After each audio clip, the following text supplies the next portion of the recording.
നമസ്കാരം. പാർലമെന്റിലെ ജനാധിപത്യ ഹത്യക്കെതിരെ ഇന്ത്യ മുന്നണി കക്ഷികളുടെ പ്രതിനിധി സംഘം സ്പീക്കറെ കണ്ടു. പ്രതിപക്ഷ നേതാവ് രാഹുൽ ഗാന്ധിയെ ഇന്നലെ സ്പീക്കർ അവഹേളിച്ചെന്ന് നേതാക്കൾ ചൂണ്ടിക്കാട്ടി. പ്രതിപക്ഷ നേതാവ് സംസാരിക്കാൻ എഴുന്നേറ്റാൽ മൈക്ക് നൽകുന്ന കീഴ്വഴക്കം പാലിക്കപ്പെടുന്നില്ല, പ്രതിപക്ഷാംഗങ്ങളെ സംസാരിക്കാൻ അനുവദിക്കുന്നില്ല, സൻസദ് TV പ്രതിപക്ഷാംഗങ്ങളുടെ പ്രതിഷേധം കാണിക്കുന്നില്ല തുടങ്ങി ചർച്ചകൾ അനുവദിക്കാത്തതും ഡെപ്യൂട്ടി സ്പീക്കറെ തെരഞ്ഞെടുക്കാത്തതും വരെയുള്ള വിഷയങ്ങൾ പ്രതിപക്ഷം ഉന്നയിച്ചു. പാർലമെന്ററി ജനാധിപത്യത്തിന് ഈ രാജ്യത്ത് എന്താണ് സംഭവിക്കുന്നത് എന്നാണ് ഇന്ന് സൂപ്പർ പ്രൈം ടൈം ചർച്ച ചെയ്യുന്നത്. എന്നോടൊപ്പം ശ്രീ എ സമ്പത്ത്, മുൻ MP, CPM, Shri KP Naushad Ali, Congress, Shri TP Jayachandran, BJP എന്നിവർ. ആദ്യം Shri TP Jayachandran, Indian parliament ഒരു കങ്കാരു കോർട്ടായി മാറുകയാണോ? പ്രതിപക്ഷ നേതാവ് ഒരു ഭരണഘടനാ പദവിയാണ്. പ്രതിപക്ഷ നേതാവ് സംസാരിക്കാൻ എഴുന്നേറ്റാൽ അദ്ദേഹത്തെ സംസാരിക്കാൻ അനുവദിക്കുക എന്നുള്ളതാണ് കീഴ്വഴക്കം. കഴിഞ്ഞ 4 തവണയും രാഹുൽ ഗാന്ധിക്ക് അതിനുള്ള അവസരം കിട്ടിയില്ല എന്ന് മാത്രമല്ല, അദ്ദേഹം അവഹേളിക്കപ്പെടുകയും ചെയ്യുന്നു. പാർലമെന്ററി രാഷ്ട്രീയത്തിന്റെ അടിസ്ഥാന മൂല്യങ്ങളോട് ഒരു പ്രതിബദ്ധതയും ഇപ്പോഴത്തെ ഭരണകക്ഷി പുലർത്തുന്നില്ല എന്നാണോ?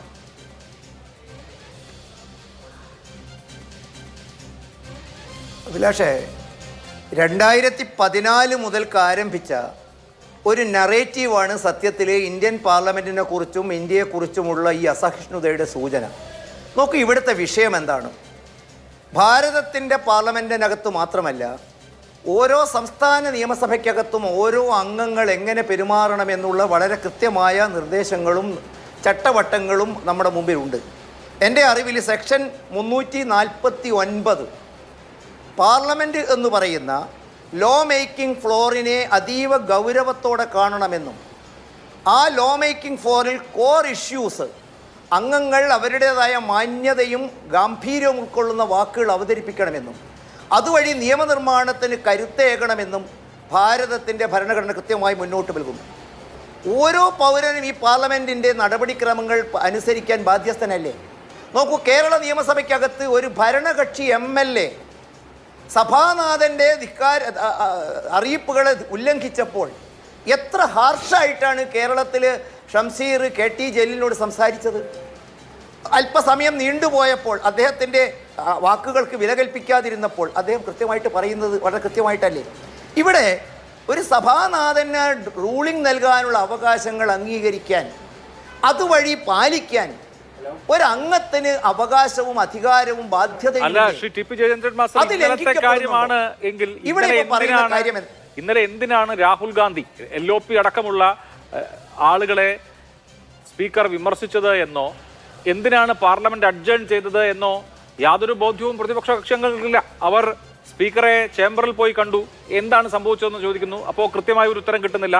ഇന്നവർ പ്രതിനിധി സംഘമായി ചെന്ന് 12 കാര്യങ്ങൾ സ്പീക്കറുടെ മുൻപാകെ ഉൾപ്പെടുത്തുകയാണ്, പറയുകയാണ്, ചൂണ്ടിക്കാണിക്കുകയാണ്. ഒരു കക്ഷിയല്ല, ഇന്ത്യ മുന്നണിയിലെ മിക്കവാറും കക്ഷികളൊക്കെ ചേർന്ന് ഇങ്ങനെയല്ല പാർലമെന്ററി ബിസിനസ് നടത്തേണ്ടത് എന്ന് ചൂണ്ടിക്കാണിക്കുന്ന 12 കാര്യങ്ങളാണ്, ഒറ്റ കാര്യമല്ല സ്പീക്കറുടെ മുൻപാകെ ബോധിപ്പിച്ചിരിക്കുന്നത്. അഭിലാഷേ, ഞാൻ തുടങ്ങിയിട്ടല്ലേ ഉള്ളൂ.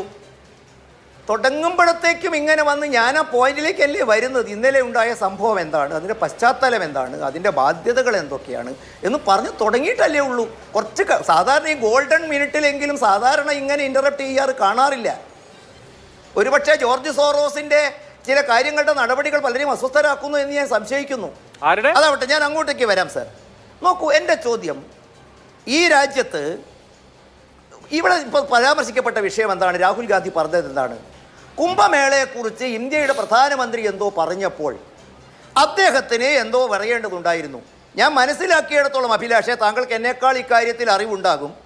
പ്രധാനമന്ത്രി ഈ രാജ്യത്തെ കുംഭമേള നടത്തുന്നതിനുള്ള രാജ്യത്തിൻ്റെ ഇവൻ്റ് മാനേജ്മെൻറ്റിനുള്ള കഴിവ്, അത് ദേശീയ തലത്തിലും അന്താരാഷ്ട്ര തലത്തിലും അംഗീകാരം ഇതേക്കുറിച്ചൊക്കെ പറഞ്ഞു. ഇനി എൻ്റെ പരിമിതമായ അറിവ് വെച്ച് ഇതിൽ കൂടുതൽ എട്ടുണ്ടെങ്കിൽ ഇവിടെ പലരും ഉണ്ടല്ലോ, സൂചിപ്പിക്കാം. സെക്ഷൻ 372 പ്രധാനമന്ത്രിയുടെ ഒരു സ്റ്റേറ്റ്മെൻറ്റിനോട് ചോദ്യങ്ങൾ ചോദിക്കാനുള്ള അവകാശത്തെക്കുറിച്ചും അധികാരത്തെക്കുറിച്ചും കൃത്യമായി രേഖപ്പെടുത്തിയിട്ടുണ്ട്.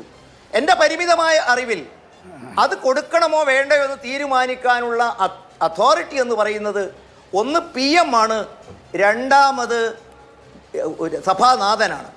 ഞാൻ ചോദിക്കട്ടെ, ഈ സഭാനാഥൻ്റെ റൂളിങ്ങിനെ കുറിച്ചും ഈ നിയമമൊക്കെ ഉണ്ടാക്കിയത് BJP ആണോ?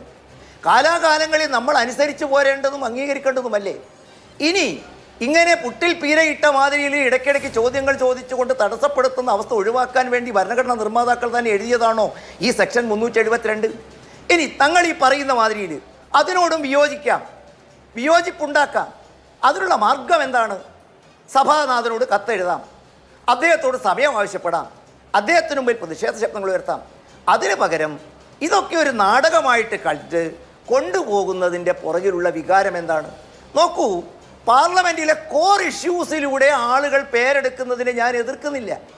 പക്ഷേ ചില കോമാളി കളികളിലൂടെ കണ്ണിറുക്കി കാണിച്ചും മറ്റു ചില കാര്യങ്ങൾ കാണിച്ചുകൊണ്ടും നിരന്തരമായിട്ട് പാർലമെൻറ്റിനകത്തും പുറത്തും രാജ്യത്തിൻ്റെ പ്രതിപക്ഷ നേതാവിൻ്റെ അന്തസ്സിന് നിരക്കാത്ത രൂപത്തിൽ, ഇത് ഇവിടെ മാത്രമല്ല, പലപ്പോഴും നമ്മൾ കണ്ടിട്ടുണ്ട്. അദ്ദേഹം ബോണ്ടയെടുക്കാൻ വേണ്ടി ഓടുന്നു, നേരത്തെ അതിനുവേണ്ടി ക്യാമറ സെറ്റ് ചെയ്യുന്നു, അദ്ദേഹം കടലിൽ ചാടുന്നു, അദ്ദേഹം മറ്റു പലതും ചെയ്യുന്നു. അതൊക്കെ ഒരുപക്ഷെ PR വർക്കിൻ്റെ ഭാഗമായിട്ടാവാം അത് ചെയ്യുന്നത്. പക്ഷെ ആ തരത്തിൽ ഇന്ത്യൻ പാർലമെൻറ്റിനകത്ത് പ്രതിപക്ഷ നേതാവും പാർലമെൻറ്റ് അംഗങ്ങളും ശ്രദ്ധ ആകർഷിക്കുന്നത് എങ്ങനെയാണെന്ന് അഭിലാഷിന് അറിയാമല്ലോ. AK ഗോപാലനെ പോലെ അല്ലെങ്കിൽ പഴയ EMS നേതാക്കന്മാരെ പോലെയൊക്കെ അവർ കാര്യഗൗരവമുള്ള വിഷയങ്ങൾ പാർലമെൻറ്റിനകത്ത് അവതരിപ്പിക്കുമ്പോൾ, പ്രതിപക്ഷ നേതാവായ സമയത്ത് വാജ്പേയി അവതരിപ്പിക്കുമ്പോൾ, അല്ലെങ്കിൽ ഇന്ദിരാഗാന്ധി പ്രതിപക്ഷ നേതാവ് അവതരിപ്പിക്കുമ്പോൾ, അവർ അവതരിപ്പിക്കുന്ന അവരുടെ കഴമ്പിൻ്റെ കാമ്പിൻ്റെ മുമ്പിൽ പാർലമെൻറ്റ് നിശബ്ദരാകുന്നത് പതിവായിരുന്നു. പകരം ഇത്തരത്തിലുള്ള PR വർക്കിലൂടെ താൻ എപ്പോഴും ശ്രദ്ധയാകർഷിക്കപ്പെടണമെന്നുള്ള ഒരു അജണ്ട വെച്ച് ചില PR ഗ്രൂപ്പുകൾ ഈ മനുഷ്യനെ കൊണ്ടുവച്ച് കുളത്തിൽ ചാടിക്കുന്ന ഒരു അവസ്ഥയിലേക്ക് എത്തുമ്പോൾ അതും ജനാധിപത്യവും തമ്മിൽ രാഹുൽ ഗാന്ധി എന്താണ് ചെയ്തത് എന്ന് കോൺഗ്രസ് കൂടി പറയട്ടെ. ശ്രീ KP നൗഷാദ് അലി, രാഹുൽ ഗാന്ധി പാർലമെന്റിന്റെ അന്തസ്സും നിലവാരവും പരിഗണിച്ച് പെരുമാറണം എന്നാണ് ഇന്നലെ സ്പീക്കർ ഓം ബിർള അദ്ദേഹത്തോട് ആവശ്യപ്പെട്ടത്. തുടർന്ന് സഭ പിരിയുകയും ചെയ്തു. രാഹുൽ ഗാന്ധിയുടെ പെരുമാറ്റം, അതുപോലെ തന്നെ രാഹുൽ ഗാന്ധിയുടെ നേതൃത്വത്തിലുള്ള പ്രതിപക്ഷ നിരയുടെ പെരുമാറ്റം സഭയുടെ ഡെക്കോറത്തിന് ചേരുന്നതല്ല എന്ന വിമർശനത്തോടുള്ള മറുപടി എന്താണ്?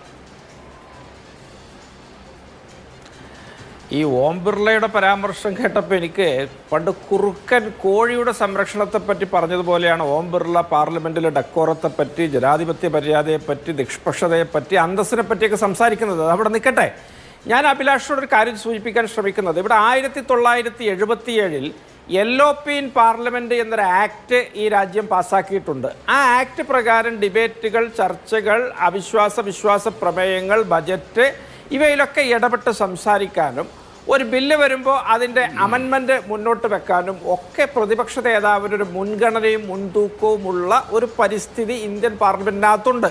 രണ്ടാമതായിട്ട് ഈ പ്രതിപക്ഷ നേതാവ് എന്ന് പറഞ്ഞാൽ അത് സെൻട്രൽ വിജിലൻസ് കമ്മീഷണർ നിയമനം, ഈ തെരഞ്ഞെടുപ്പ് കമ്മീഷൻ്റെ നിയമനം, ഓംബുഡ്സ്മാൻ്റെ നിയമനം, CBI ഡയറക്ടറുടെ നിയമനം, ഇതിലൊക്കെ ഉൾപ്പെട്ട ഒരു വ്യക്തിയാണ്. ഈ രാജ്യത്തിൻ്റെ ഇതം പ്രഥമമായിട്ടുള്ള ചരിത്രമെടുത്ത് പരിശോധിച്ചാൽ അത് AK ഗോപാലനാവട്ടെ, RS സിംഗ് ആവട്ടെ, മാധുരി മായ ആവട്ടെ, ഇതൊക്കെ 1952 77 ഇടയിലുണ്ടായ പ്രതിപക്ഷ നേതാക്കളാണ്. അന്നൊന്നും പ്രതിപക്ഷ നേതൃപദവിക്ക് ആനുപാതികമായ അംഗബലമില്ല.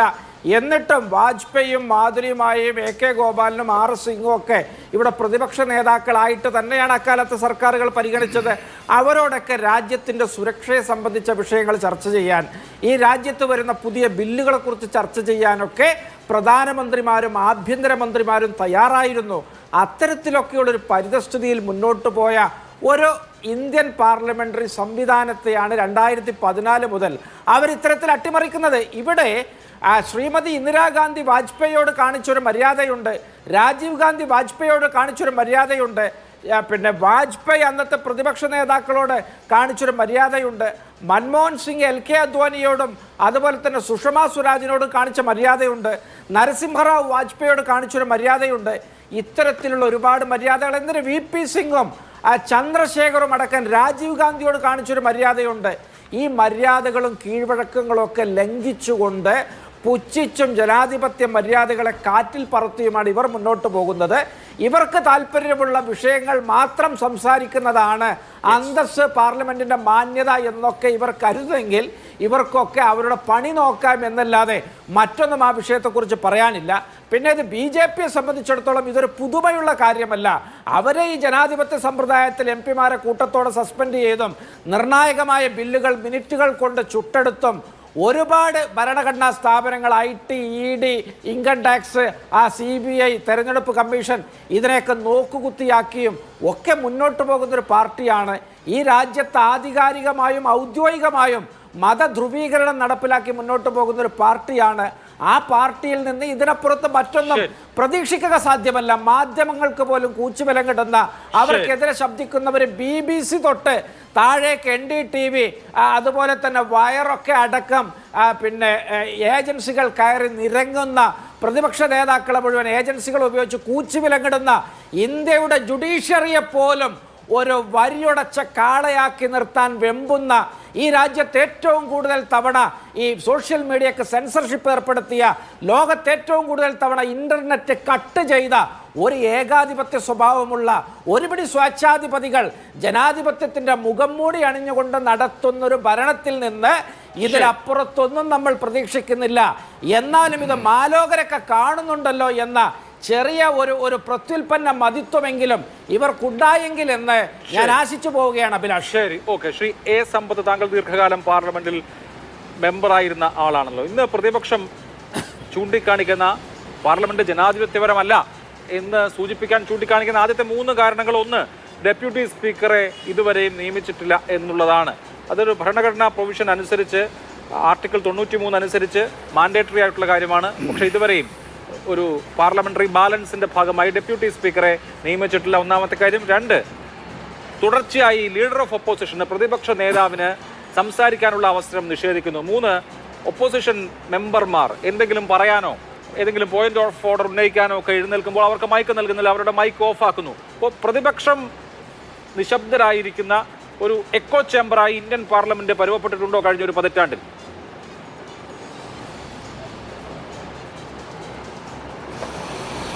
നോക്കൂ അഭിലാഷ്, ഞാനിതിൽ പ്രത്യേകിച്ച് ഏതെങ്കിലും ഒരു രാഷ്ട്രീയമായ പരിപ്രേക്ഷ്യത്തിലേക്ക് കടന്നുകൊണ്ട് അത്തരത്തിലുള്ള ഒരു ആരോപണ പ്രത്യാരോപണത്തിനായി നമ്മുടെ ഈ ചർച്ചയെ ഉപയോഗിക്കാൻ ഞാൻ ആഗ്രഹിക്കുന്നില്ല. നമ്മുടെ ബഹുമാന്യരായ പ്രേക്ഷകർക്കടക്കം ഇന്ത്യൻ പാർലമെൻറ്റിനെ സംബന്ധിച്ച് കൂടുതൽ അറിയാനായി ആഗ്രഹമുണ്ടാവുമല്ലോ. ഇന്ത്യയുടെ പാർലമെൻറ്റ് പ്രവർത്തിക്കുന്നത്, ഒന്ന്, ഇന്ത്യയുടെ ഭരണഘടന, ഇത് ഈ പച്ച പുറംചട്ടയുള്ള ഈ പുസ്തകം ലോക്സഭാംഗമായിരിക്കുന്ന വേളയിൽ എനിക്ക് ലോക്സഭാ സെക്രട്ടേറിയറ്റിൽ നിന്ന് നൽകിയതാണ്, എൻ്റെ ചങ്ങാതിമാർക്കും നൽകിയതാണ്. അതിൻ്റെ ഇംഗ്ലീഷ് ഭാഷയിലുള്ള പതിപ്പാണത്. ഈ പച്ച പുറംചട്ടയുള്ള ദ കോൺസ്റ്റിറ്റ്യൂഷൻ ഓഫ് ഇന്ത്യ എന്നുള്ളതാണ് പരമപ്രധാനമായ പുസ്തകം, ആധികാരികമായ ഗ്രന്ഥം.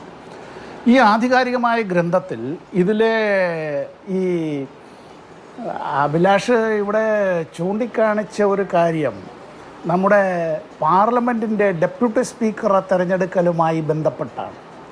ഈ ഡെപ്യൂട്ടി സ്പീക്കറെ തിരഞ്ഞെടുക്കുന്നതിനെ സംബന്ധിച്ച് ഇവിടെ പറഞ്ഞിട്ടുള്ളത് അത് ഭരണഘടനാപരമായിട്ടുള്ള ഒരു ചുമതലയാണ്. ഇവിടെ ആർട്ടിക്കിൾ 93, അനുച്ഛേദം 93,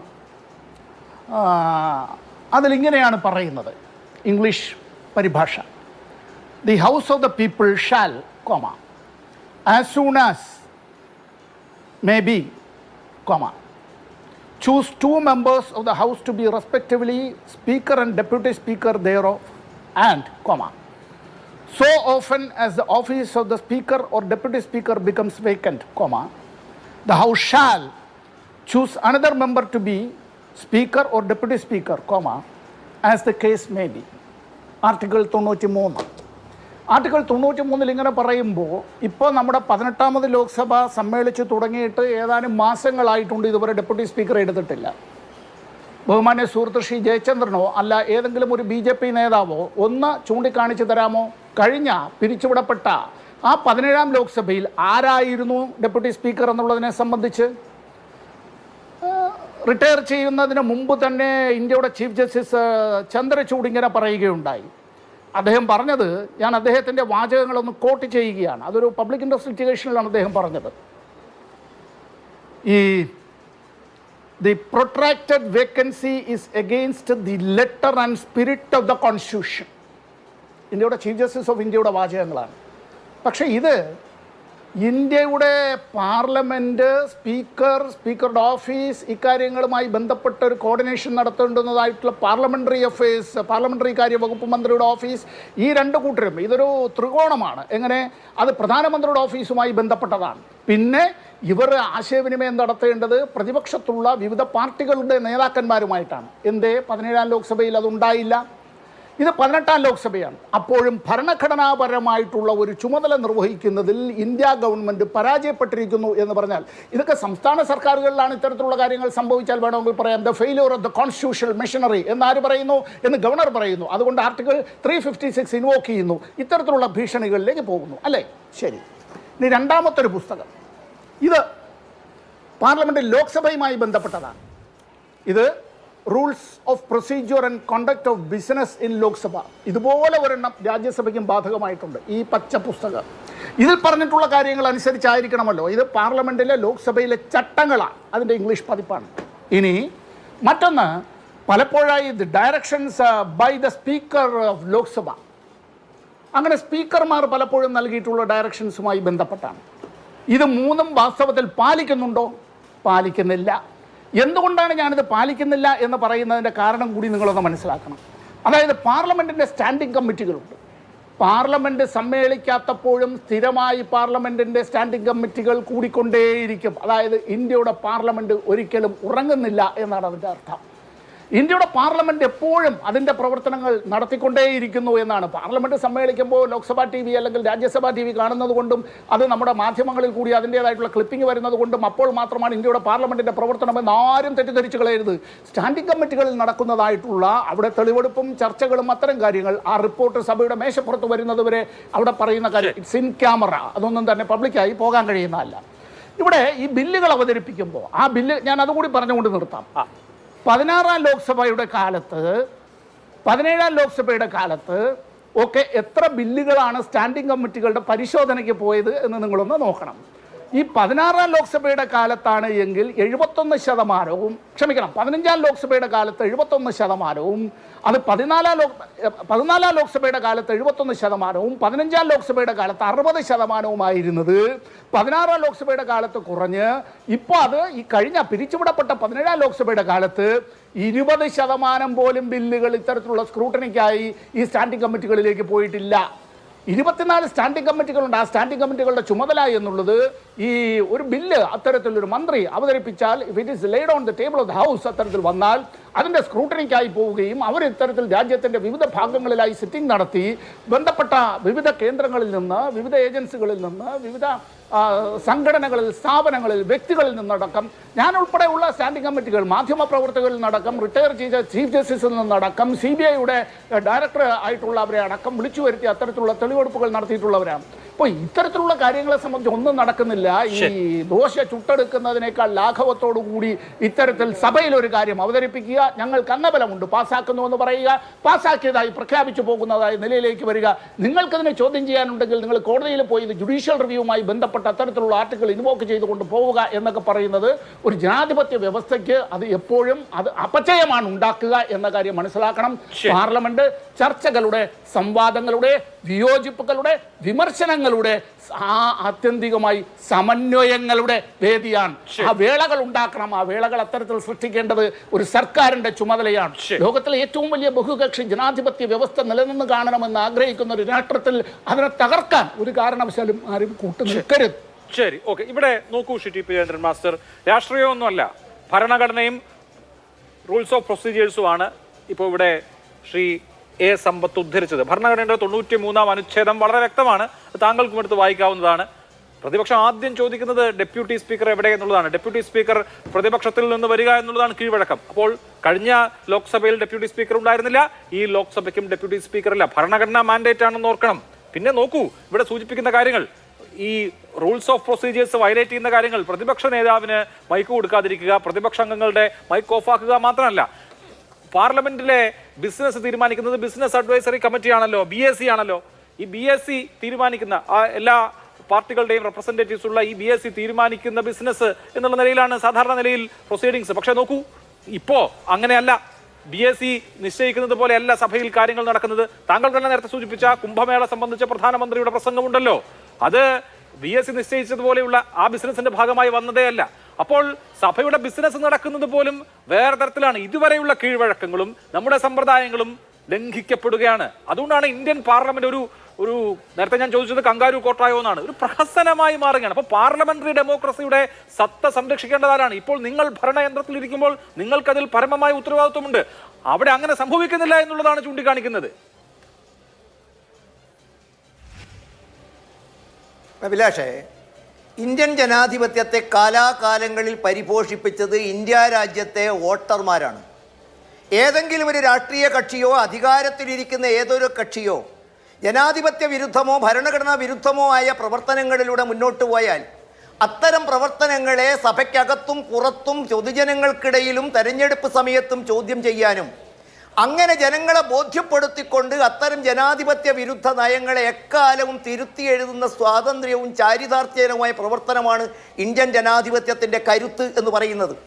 അതുകൊണ്ട് തന്നെയാണ് നൗഷാദ് അലി ഇപ്പോൾ പറഞ്ഞ മാധ്യമ സ്വാതന്ത്ര്യത്തെയും ഭരണഘടനയെയും നീതിന്യായ വ്യവസ്ഥയെയും ചവറ്റുകൊട്ടയിലെറിഞ്ഞ് അടിയന്തരാവസ്ഥ എന്ന് പറയുന്ന കിരാത നിയമം നടപ്പിലാക്കി പ്രതിപക്ഷ നേതാക്കന്മാരെ ജയിലിലടയ്ക്കുകയും മാധ്യമ സ്ഥാപനങ്ങൾക്ക് വൈദ്യുതി വിച്ഛേദിക്കുകയും അവരെ ചോദ്യം പോലും ചെയ്യാതെ ജയിലിലടയ്ക്കുകയും ചെയ്തപ്പോൾ പാർലമെൻറ്റിനകത്തും പുറത്തും പോരാടുകയും പാർലമെൻറ്റിനകത്തേക്ക് ആര് കടക്കണം കടക്കരുത് എന്ന് തീരുമാനിക്കുന്നത് ഇന്ത്യൻ ജനതയാണ്. അഥവാ ജനാധിപത്യ പോരാട്ടത്തിൽ ഏറ്റവും വലിയ വിധികർത്താവ് എന്ന് പറയുന്നത് ഇന്ത്യൻ ജനതയാണ്. നോക്കൂ, 2014 മുതൽ നമ്മൾ ഈ പറയുന്ന മാതിരിയിൽ സമ്പത്ത് പറയുന്ന കണക്ക് വെച്ച് പുസ്തകങ്ങളിലും ചട്ടവട്ടങ്ങളും പാലിച്ച് 70%-വും 100%-വും പാർലമെൻറ്റിലെ ജനങ്ങൾക്ക് അദ്ദേഹം പറയുന്ന ഏതാനും തിരഞ്ഞെടുക്കപ്പെട്ട ആളുകളുടെ ശീതീകരിച്ച മുറിയിലെ ചർച്ചയ്ക്ക് വിട്ടുകൊടുത്തപ്പോൾ ഈ രാജ്യത്തെ ജനത അനുഭവിച്ച ചില പച്ചയായ യാഥാർത്ഥ്യമുണ്ട്.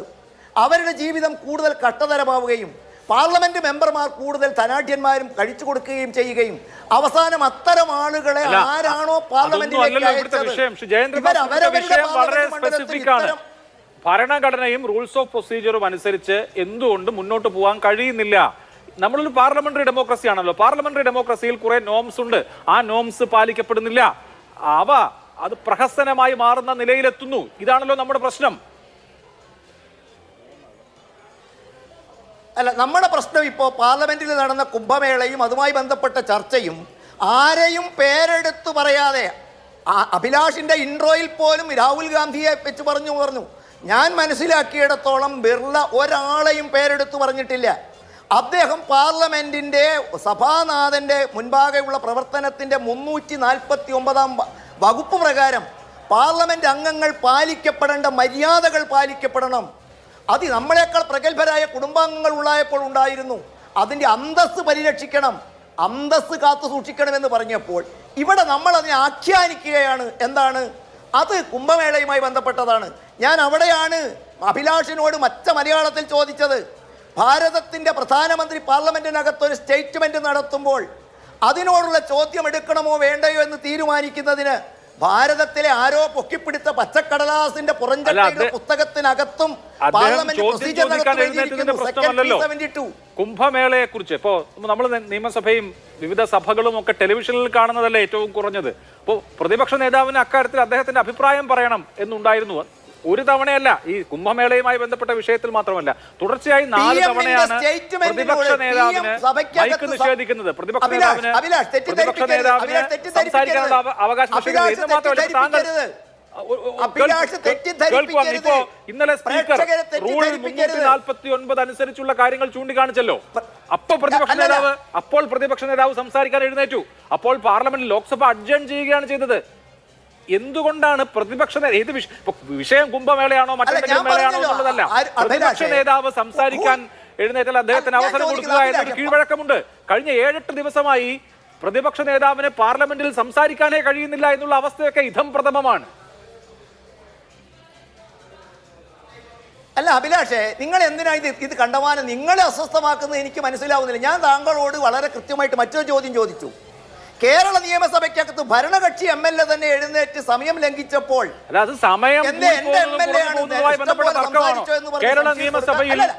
കേരള നിയമസഭയിൽ VD സതീശന് മൈക്ക് കൊടുക്കാതിരിക്കുന്നത് താങ്കൾ കണ്ടിട്ടുണ്ടോ? VD സതീശൻ എഴുന്നേറ്റാൽ മൈക്ക് കൊടുക്കാതിരിക്കുന്നത് കണ്ടിട്ടുണ്ടോ?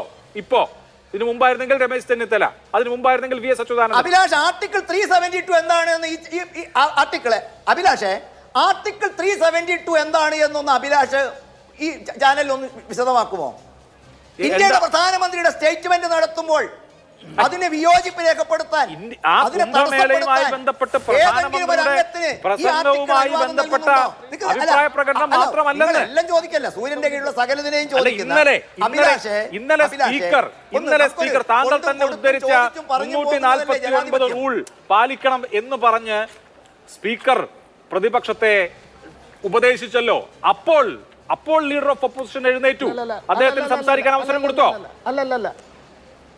അല്ലല്ല അഭിലാഷ് സെക്കൻഡ് നമ്മളൊരു സംവാദത്തിൽ ഒറ്റ സെക്കൻഡ്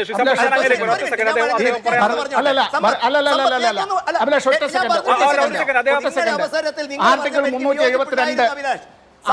372 അല്ല, ഈ വിയോജിപ്പും കാര്യമൊന്നുമല്ല. ഭരണഘടന ഒന്ന് തെറ്റായി വ്യാഖ്യാനിക്കരുത്. ഭരണഘടന തെറ്റായി വ്യാഖ്യാനിക്കുന്നത് മാതൃരാജ്യത്തോട് ചെയ്യുന്ന ഏറ്റവും വലിയ പാതകമാണ്.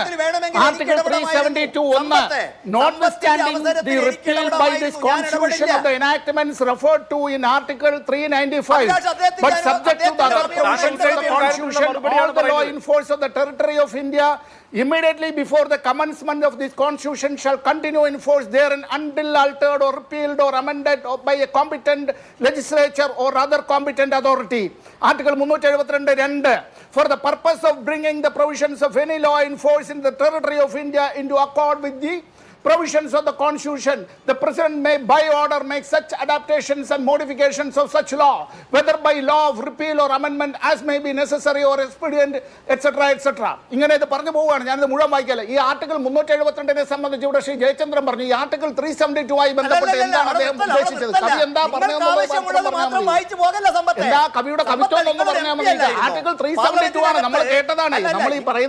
നമ്മളിത് ഈ പറയുന്ന നമ്മൾ ഇത്തരത്തിൽ നമ്മൾ ചർച്ചയിൽ പങ്കെടുക്കുമ്പോൾ നമ്മുടെ ബഹുമാനപ്പെട്ട പ്രേക്ഷകരെ ദയവ് ചെയ്ത് തെറ്റിദ്ധരിപ്പിക്കരുത്. ഭരണഘടന തെറ്റായി പഠിപ്പിക്കരുത്. നിങ്ങൾ എന്നോട് ചോദ്യം ചോദിക്കുകയും ഇയാളോട് ഇത്തരത്തില് ഭരണഘടനയെ തെറ്റായി ഉദ്ധരിച്ചത് കണ്ടപ്പോൾ ഉള്ള ആത്മരോഷത്തിന് 372 എന്താണെന്ന് വായിച്ചതല്ലേ ഉള്ളൂ. പ്രത്യേകമായി വാദമൊന്നും ഉന്നയിച്ചില്ലല്ലോ, അത് വായിച്ചതല്ലേ ഉള്ളൂ. പറഞ്ഞോളൂ. അല്ല അഭിലാഷേ, അങ്ങനെയല്ല അഭിലാഷേ. നിങ്ങൾ 3 പേരും ഈ BJP-യെയും കേന്ദ്ര ഗവൺമെന്റിനെയും താറടിക്കാൻ വേണ്ടി വരികയും എനിക്ക് നിങ്ങൾ അനുവദിക്കുന്നത് അതിന്റെ 4/1 സമയമായിരിക്കും. ഒരു സംവാദത്തിൽ ആങ്കറിന് ജയിക്കാം, നിങ്ങളുടെ മികവ് കാണിക്കാം. എൻ്റെ വാദങ്ങളെ കേട്ട ശേഷം എൻ്റെ വിവരക്കേടുകളോ വസ്തുതാവിരുദ്ധമായ കാര്യങ്ങളോ പറഞ്ഞിട്ടാണ് അഭിലാഷ് മേന്മയെടുക്കുന്നതെങ്കിൽ അഭിലാഷിനെ ഞാൻ ക്ലാപ്പ് ചെയ്യും. എന്റെ വാദഗതിക്കകത്ത് നമ്മൾ ജനാധിപത്യത്തെ കുറിച്ചല്ലേ അഭിലാഷ വാദോരാതെ പ്രസംഗിക്കുന്നത്? പ്രതിപക്ഷ ബഹുമാനവും മറ്റുള്ളവന്റെ അഭിപ്രായവുമാണല്ലോ. അല്ല ഞാൻ പറഞ്ഞോട്ടെ, നിങ്ങൾ എന്തിനാ ഒരു MP പ്രതിപക്ഷ നേതാവിനെ സംസാരിക്കാൻ അനുവദിച്ചില്ലെന്ന് പറയുകയും എനിക്ക് നിങ്ങൾ അനുവദിച്ച സമയത്തിന് അദ്ദേഹം മുൻകൂട്ടി കൊണ്ടുവന്ന പുസ്തകത്തിലെ ഇംഗ്ലീഷ് എടുത്ത് വേണ്ടത് വായിച്ച് എക്സെട്ര എന്ന് പറയുമ്പോഴും ഇതാണോ അഭിലാഷ ഒരു സംവാദത്തിന്റെ മര്യാദയുള്ള രീതി? നിങ്ങൾക്ക് 3 പേർക്കും എന്നെ വിയോജിക്കാം, അതാണല്ലോ നടക്കുന്നത്. എനിക്ക് ലഭിക്കുന്നത് നിങ്ങൾ അനുവദിക്കുന്നതിന്റെ 4/1 സമയമായിരിക്കും. അഭിലാഷ് ഇരിക്കും. അല്ല എന്നെ മിണ്ടാൻ സമ്മതിക്കാതെ നിങ്ങൾ വിരോധമില്ലല്ലോ എന്നല്ലല്ലോ പറയേണ്ടത്. ഇതേ മര്യാദ അഭിലാഷ് എനിക്ക് തരുമോ? ഞാൻ എന്റെ വിയോജിപ്പ് സമ്പത്ത് സംസാരിക്കുമ്പോ പറഞ്ഞാൽ അഭിലാഷ നിങ്ങൾ എന്നെ അനുവദിക്കുമോ? ഇത് അല്ല, അങ്ങ് വിഷയം പറയുന്നില്ല. മര്യാദ വേണ്ട നമ്മളൊരു സംവാദത്തിൽ പുലർത്തേണ്ടത്. അങ്ങ് വിഷയം പറയുന്നില്ല. ഇപ്പൊ പല ഭരണഘടനാ പ്രൊവിഷൻസ് ഉന്നയിച്ചു, കീഴ്വഴക്കങ്ങൾ ഉന്നയിച്ചു, റൂൾസ് ഓഫ് പ്രൊസീജിയർ പറഞ്ഞു. താങ്കൾ വസ്തുതാപരമായി ഒന്നും പറയുന്നില്ല. അത് പറയൂ, ഞാൻ സമയം തരും. അല്ല അത് അഭിലാഷിന്റെ കണ്ണിന്റെ കുഴപ്പമാണ്. ഒന്ന്, സഭാനാഥനെ അനുസരിക്കാൻ അംഗങ്ങൾക്ക് ബാധ്യതയുണ്ടോ? പ്രധാനമന്ത്രിയുടെ സ്റ്റേറ്റ്മെന്റിൽ പ്രധാനമന്ത്രിയുടെയോ സ്പീക്കറുടെയോ അനുമതിയില്ലാതെ അതിനകത്ത് പാർലമെന്റിനകത്ത് ബഹളമുണ്ടാക്കി വിയോജിക്കാൻ പ്രതിപക്ഷ നേതാവല്ല ഏത് പടച്ച തമ്പുരാനും അവകാശമുണ്ടോ? അങ്ങനെ അവകാശം വിട്ടുകൊടുത്താൽ പാർലമെന്റ് നേർവഴിക്ക് നയിക്കുമോ? അങ്ങനെ നയിക്കാത്തതിന്റെ കേരളത്തിൽ ഉദാഹരണവും ഞാൻ ചൂണ്ടിക്കാണിച്ചു. ഇതിലൊന്നും വസ്തുതയില്ല എന്ന് തോന്നുന്നത് അഭിലാഷെ ഒന്നുകിൽ കണ്ണടയുടെ പ്രശ്നമാണ്, അല്ലെങ്കിൽ പ്രധാനമന്ത്രിയുടെ സ്റ്റേറ്റ്മെന്റിനെ കുറിച്ച് മാത്രമായി ചർച്ച ചുരുക്കുന്നതുകൊണ്ടാണ് ഞാൻ അങ്ങയോട് 4 കാര്യങ്ങൾ ചോദിച്ചു. ഭരണഘടനാ മാൻഡേറ്റ് ഉള്ള ഡെപ്യൂട്ടി സ്പീക്കർ പദവി എന്തുകൊണ്ടില്ല? എന്തുകൊണ്ട് പ്രതിപക്ഷ നേതാവ് എഴുന്നേൽക്കുമ്പോൾ അദ്ദേഹത്തിന് മൈക്ക് കൊടുക്കുന്നില്ല, അദ്ദേഹത്തെ സംസാരിക്കാൻ അനുവദിക്കുന്നില്ല? ഇന്നലെ പ്രധാനമന്ത്രിയുടെ സ്റ്റേറ്റ്മെന്റ് ഒന്നും ഉണ്ടായിരുന്നില്ല. പിന്നെ എന്തുകൊണ്ടാണ് പ്രതിപക്ഷത്തെ സമ്പൂർണ്ണമായി അദൃശ്യവൽക്കരിക്കുന്നത്? എന്തുകൊണ്ടാണ് ബിസിനസ് അഡ്വൈസറി കമ്മിറ്റിയുടെ തീരുമാനങ്ങൾ, ഈ പ്രൊസീജിയർ തീരുമാനിക്കുന്നതിൽ, ബിസിനസ് തീരുമാനിക്കുന്നതിൽ മാനിക്കാത്തത്? വളരെ കാതലായ വിഷയങ്ങളാണ് ഉന്നയിച്ചത്. അങ്ങ് ആ വിഷയങ്ങൾ സ്പർശിച്ചേയില്ല. പ്രധാനമന്ത്രിയുടെ സ്റ്റേറ്റ്മെന്റിന് ശേഷം ചോദ്യം ഉന്നയിക്കാൻ ആർക്കാണ് അവകാശം എന്നൊരു സിംഗിൾ പോയിന്റിൽ നിൽക്കുകയാണ് ചെയ്തത്. നമുക്കതിൽ ഓരോത്തിലേക്ക് വരാം. എനിക്കൊരു ഇടവേള എടുക്കേണ്ട സമയം അതിക്രമിച്ചുകൊണ്ടാണ് ഞാൻ ഈ 4 വിഷയങ്ങൾ ഞാൻ വിടില്ല. 4 വിഷയങ്ങൾ അങ്ങയോട് വീണ്ടും ചോദിക്കും. KP നൗഷാദ് അലി, ഇവിടെ ഇപ്പോ പാർലമെന്റിനെ സംബന്ധിക്കുന്ന ഒരു വിഷയമല്ല, നിരവധിയായ വിഷയങ്ങൾ ചൂണ്ടിക്കാണിക്കുന്നുണ്ട്. അതിൽ തന്നെ പാർലമെന്റിൽ ചർച്ച നടക്കുന്നില്ല എന്നുള്ളതാണ് ഏറ്റവും പ്രധാനപ്പെട്ട കാര്യം. ഇന്ന് പ്രതിപക്ഷം തന്നെ ചൂണ്ടിക്കാണിക്കുന്നുണ്ട്, ചട്ടം 193 അനുസരിച്ചുള്ള ചർച്ചകൾ പാർലമെന്റിൽ നടക്കുന്നില്ല, വോട്ടെടുപ്പില്ലാതെയുള്ള ചർച്ച അത് നടക്കുന്നില്ല എന്ന കാര്യം ചൂണ്ടിക്കാണിക്കുന്നു. നേരത്തെ ശ്രീ എ സമ്പത്ത് ചൂണ്ടിക്കാണിച്ചതുപോലെ സ്റ്റാൻഡിംഗ് കമ്മിറ്റികളിലേക്ക് നിയമങ്ങൾ, ബില്ലുകൾ പോകുന്നില്ല, ആ പ്രശ്നമുണ്ട്. പ്രൈവറ്റ് മെമ്പർ ബില്ലുകളെ നെഗ്ലക്ട് ചെയ്യാണ്, ആ പതിവ് അവസാനിച്ചിരിക്കുന്നു എന്ന് മാത്രമല്ല, അടിയന്തര പ്രമേയം, രാജ്യത്ത് ഉണ്ടാവുന്ന വലിയ നീറുന്ന പ്രശ്നങ്ങൾ 0 അവറിന് ശേഷം അടിയന്തര പ്രമേയമായി ഉന്നയിക്കാനുള്ള സാഹചര്യം നേരത്തെ ഉണ്ടായിരുന്നു. ഇപ്പോൾ അടിയന്തര പ്രമേയങ്ങളെ അവഗണിക്കുകയാണ്. ഇങ്ങനെ സാധാരണ നിലയിൽ എങ്ങനെയാണോ ഒരു ജനാധിപത്യത്തിൽ സക്രിയമായ ഒരു പാർലമെന്റ് പ്രവർത്തിക്കേണ്ടത്, അങ്ങനെ ഒന്നും പ്രവർത്തിക്കുന്നില്ല. നമ്മുടെ പാർലമെന്ററി മൂല്യങ്ങളെല്ലാം കൈമോശം വന്നിരിക്കുന്നു എന്നുള്ളതാണ് ഈ വിമർശനത്തിന്റെ കാതൽ. അപ്പോൾ പ്രതിപക്ഷത്തിന് അതുമായി ബന്ധപ്പെട്ട ഫൈറ്റ് എത്രമാത്രം മുന്നോട്ട് കൊണ്ടുപോകാൻ കഴിയും? അല്ല, പ്രതിപക്ഷത്തിൻ്റെ ഫൈറ്റാണല്ലോ അഭിലാഷ ഇപ്പം നമ്മൾ കണ്ടുകൊണ്ടിരിക്കുന്നതും. നമ്മൾ ഇങ്ങനെ ഒരു ചർച്ച നടത്താൻ കാരണമൊക്കെ ഈ സംഭവ വികാസങ്ങളാണല്ലോ. 70ഓളം MP-മാരാണ് സ്പീക്കറെ കണ്ട് ഈ കാര്യത്തിൻ്റെ ഗൗരവാവസ്ഥ ബോധ്യപ്പെടുത്തിയത്. ഇവിടെ ഈ കുംഭമേളയെക്കുറിച്ച് ഇങ്ങനെ ജയേന്ദ്രൻ മാഷ് തിരിച്ചും മറിച്ചും പറയുന്നുണ്ടല്ലോ. രാഹുൽ ഗാന്ധി തന്നെ വ്യക്തമാക്കിയിട്ടുള്ളത് അദ്ദേഹം തൊഴിലില്ലായ്മയെക്കുറിച്ച്, അതുപോലെ തന്നെ രാജ്യത്തെ വിലക്കയറ്റത്തെക്കുറിച്ച്, പാവപ്പെട്ടവൻ്റെ ജീവിത പ്രയാസങ്ങളെക്കുറിച്ച് ഒരു സ്റ്റേറ്റ്മെൻറ്റ് നടത്താനാണ് അദ്ദേഹം കഴിഞ്ഞ ദിവസങ്ങളിൽ അവിടെ സ്പീക്കറുമായി ബന്ധപ്പെട്ട് ഒരു ആഗ്രഹം പ്രകടിപ്പിച്ചത്. അപ്പോഴാണ് അദ്ദേഹം സഭ നിർത്തിവെച്ച് ഓടിക്കളഞ്ഞത്. ഇവിടെ ഇത്തരത്തിലൊരു പ്രീസിഡൻസ് ഇന്ത്യൻ ജനാധിപത്യത്തിൻ്റെ ചരിത്രത്തിലില്ല എന്ന് നമ്മൾ മനസ്സിലാക്കേണ്ടതുണ്ട്. കാരണം ഇവിടെ ഏറ്റവും അധികം ഒരു വൈരനിര്യാതന ബുദ്ധി തോന്നേണ്ടത് മൊറാർജി ദേശായിക്കും ചരൺ സിംഗിനും ഒക്കെ ആയിരുന്നു. കാരണം അവർ അടിയന്തരാവസ്ഥയ്ക്ക് ശേഷം ആദ്യമായിട്ടൊരു കോൺഗ്രസ് ഇതര മന്ത്രിസഭയെ നയിച്ചിരുന്ന ആളുകളായിരുന്നു. അന്ന് ഈ യോഗേന്ദ്ര ചൗഹാനും അതുപോലെ തന്നെ CM സ്റ്റീഫനും ഒക്കെ പ്രതിപക്ഷ നേതാക്കളായിരുന്നു. അവർക്ക് പോലും ഇത്തരത്തിലുള്ളൊരു അനുഭവം ഉണ്ടായിട്ടില്ല. വാജ്പേയി സോണിയാഗാന്ധിയോട് വലിയ കുലീനതയും മര്യാദയുമാണ് പ്രകടിപ്പിച്ചത്. കാരണം അവർക്കൊക്കെ ഈ രാജ്യത്തിൻ്റെ ജനാധിപത്യത്തിൽ വിശ്വാസമുണ്ടായിരുന്നു, പൈതൃകത്തോടൊക്കെ വലിയ മതിപ്പുണ്ടായിരുന്നു. എന്നാൽ 2014 ശേഷം വന്ന ഈ ഗുജറാത്ത് ഓറിയന്റഡ് BJPയെ സംബന്ധിച്ചിടത്തോളം അവർക്ക് കച്ചവടങ്ങളിലും വെട്ടിപ്പിടുത്തങ്ങളിലും മാത്രമാണ് അവർക്ക് താല്പര്യമുള്ളത്. അവർ ജനാധിപത്യത്തെ ചവിട്ടി മെതിച്ച് കുഴച്ചരച്ച് മുന്നോട്ട് പോകാൻ അവർക്ക് ഒരു മനസാക്ഷി കുത്തുമില്ല. ഓം ബിർള എന്നൊക്കെ പറഞ്ഞാൽ അവരെന്തിച്ഛിക്കുന്നോ അത് കൽപ്പിക്കുന്ന ഒരാളായി മാറി ഈ സ്പീക്കർ പദവിയുടെ മഹത്വമൊക്കെ കളഞ്ഞു കുളിച്ച ഒരാൾ എന്ന നിലക്കായിരിക്കും നാളത്തെ ജനാധിപത്യ ചരിത്രത്തിൽ അടയാളപ്പെടാൻ പോകുന്നത്. ഇവിടെ ഇപ്പോൾ ജയേന്ദ്രൻ മാഷും BJPക്കാരും ഒക്കെ സ്ഥിരമായിട്ട് പറയുന്നുണ്ട്, ഈ സഭയിൽ പെരുമാറേണ്ട ഒരു രീതിയുണ്ട്, സഭാനാഥൻ പറയുന്നത് അനുസരിക്കേണ്ടതുണ്ട് എന്നൊക്കെ പറയുമ്പോൾ ഇവർ ഈ ജനസംഘത്തിൻ്റെയും BJPയുടെയും ചരിത്രത്തോടാണ് ഇവർ കൊഞ്ഞനം കുത്തുന്നത്. ഇന്ത്യൻ പാർലമെന്റിനകത്ത് വെച്ച് ജനസംഘ നേതാക്കളായ വാജ്പേയിയും അദ്വാനിയും അറസ്റ്റ് ചെയ്യപ്പെട്ടിട്ടുണ്ട്. അതെന്താ സ്പീക്കറെ അനുസരിച്ച് കൊണ്ടാണോ? അതുപോലെ തന്നെ ഇന്ദിരാഗാന്ധി ബാങ്ക് നാഷണലൈസേഷനും അതുപോലെ തന്നെ സോഷ്യലിസ്റ്റ് നയങ്ങളും കൊണ്ടുവന്നപ്പോൾ വലിയ തോതിൽ പാർലമെന്റിനെ ശബ്ദായമാനമാക്കി പ്രക്ഷുബ്ധമാക്കിയവരായിരുന്നു ജനസംഘക്കാർ.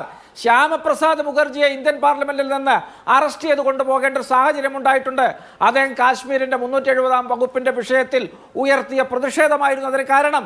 വ്യത്യസ്തങ്ങളായ പ്രതിഷേധങ്ങൾ എല്ലാ കാലത്തും രൂക്ഷമായി ഉയർത്തി മുന്നോട്ട് പോയി പാർലമെന്റിനെ പ്രക്ഷുബ്ധമാക്കിയ പശ്ചാത്തലമുള്ള ജനസംഘത്തിന്റെ പാരമ്പര്യം പേറുന്ന 80-ൽ രൂപീകരിച്ച BJPയുടെ 2014 കടന്നു വന്ന നേതാക്കളും ആ ശൈലിയൊക്കെയാണ് ഇപ്പോൾ പാർലമെന്റ് എന്ന് പറഞ്ഞാൽ ഇരിക്കട എന്ന് മറ്റേ സ്പീക്കർ പറഞ്ഞാൽ കിടന്നുകൊള്ളണം എന്ന മട്ടിലാണ് എന്നൊക്കെ വ്യാഖ്യാനിച്ചിവിടെ നാണം കെടുന്നത്.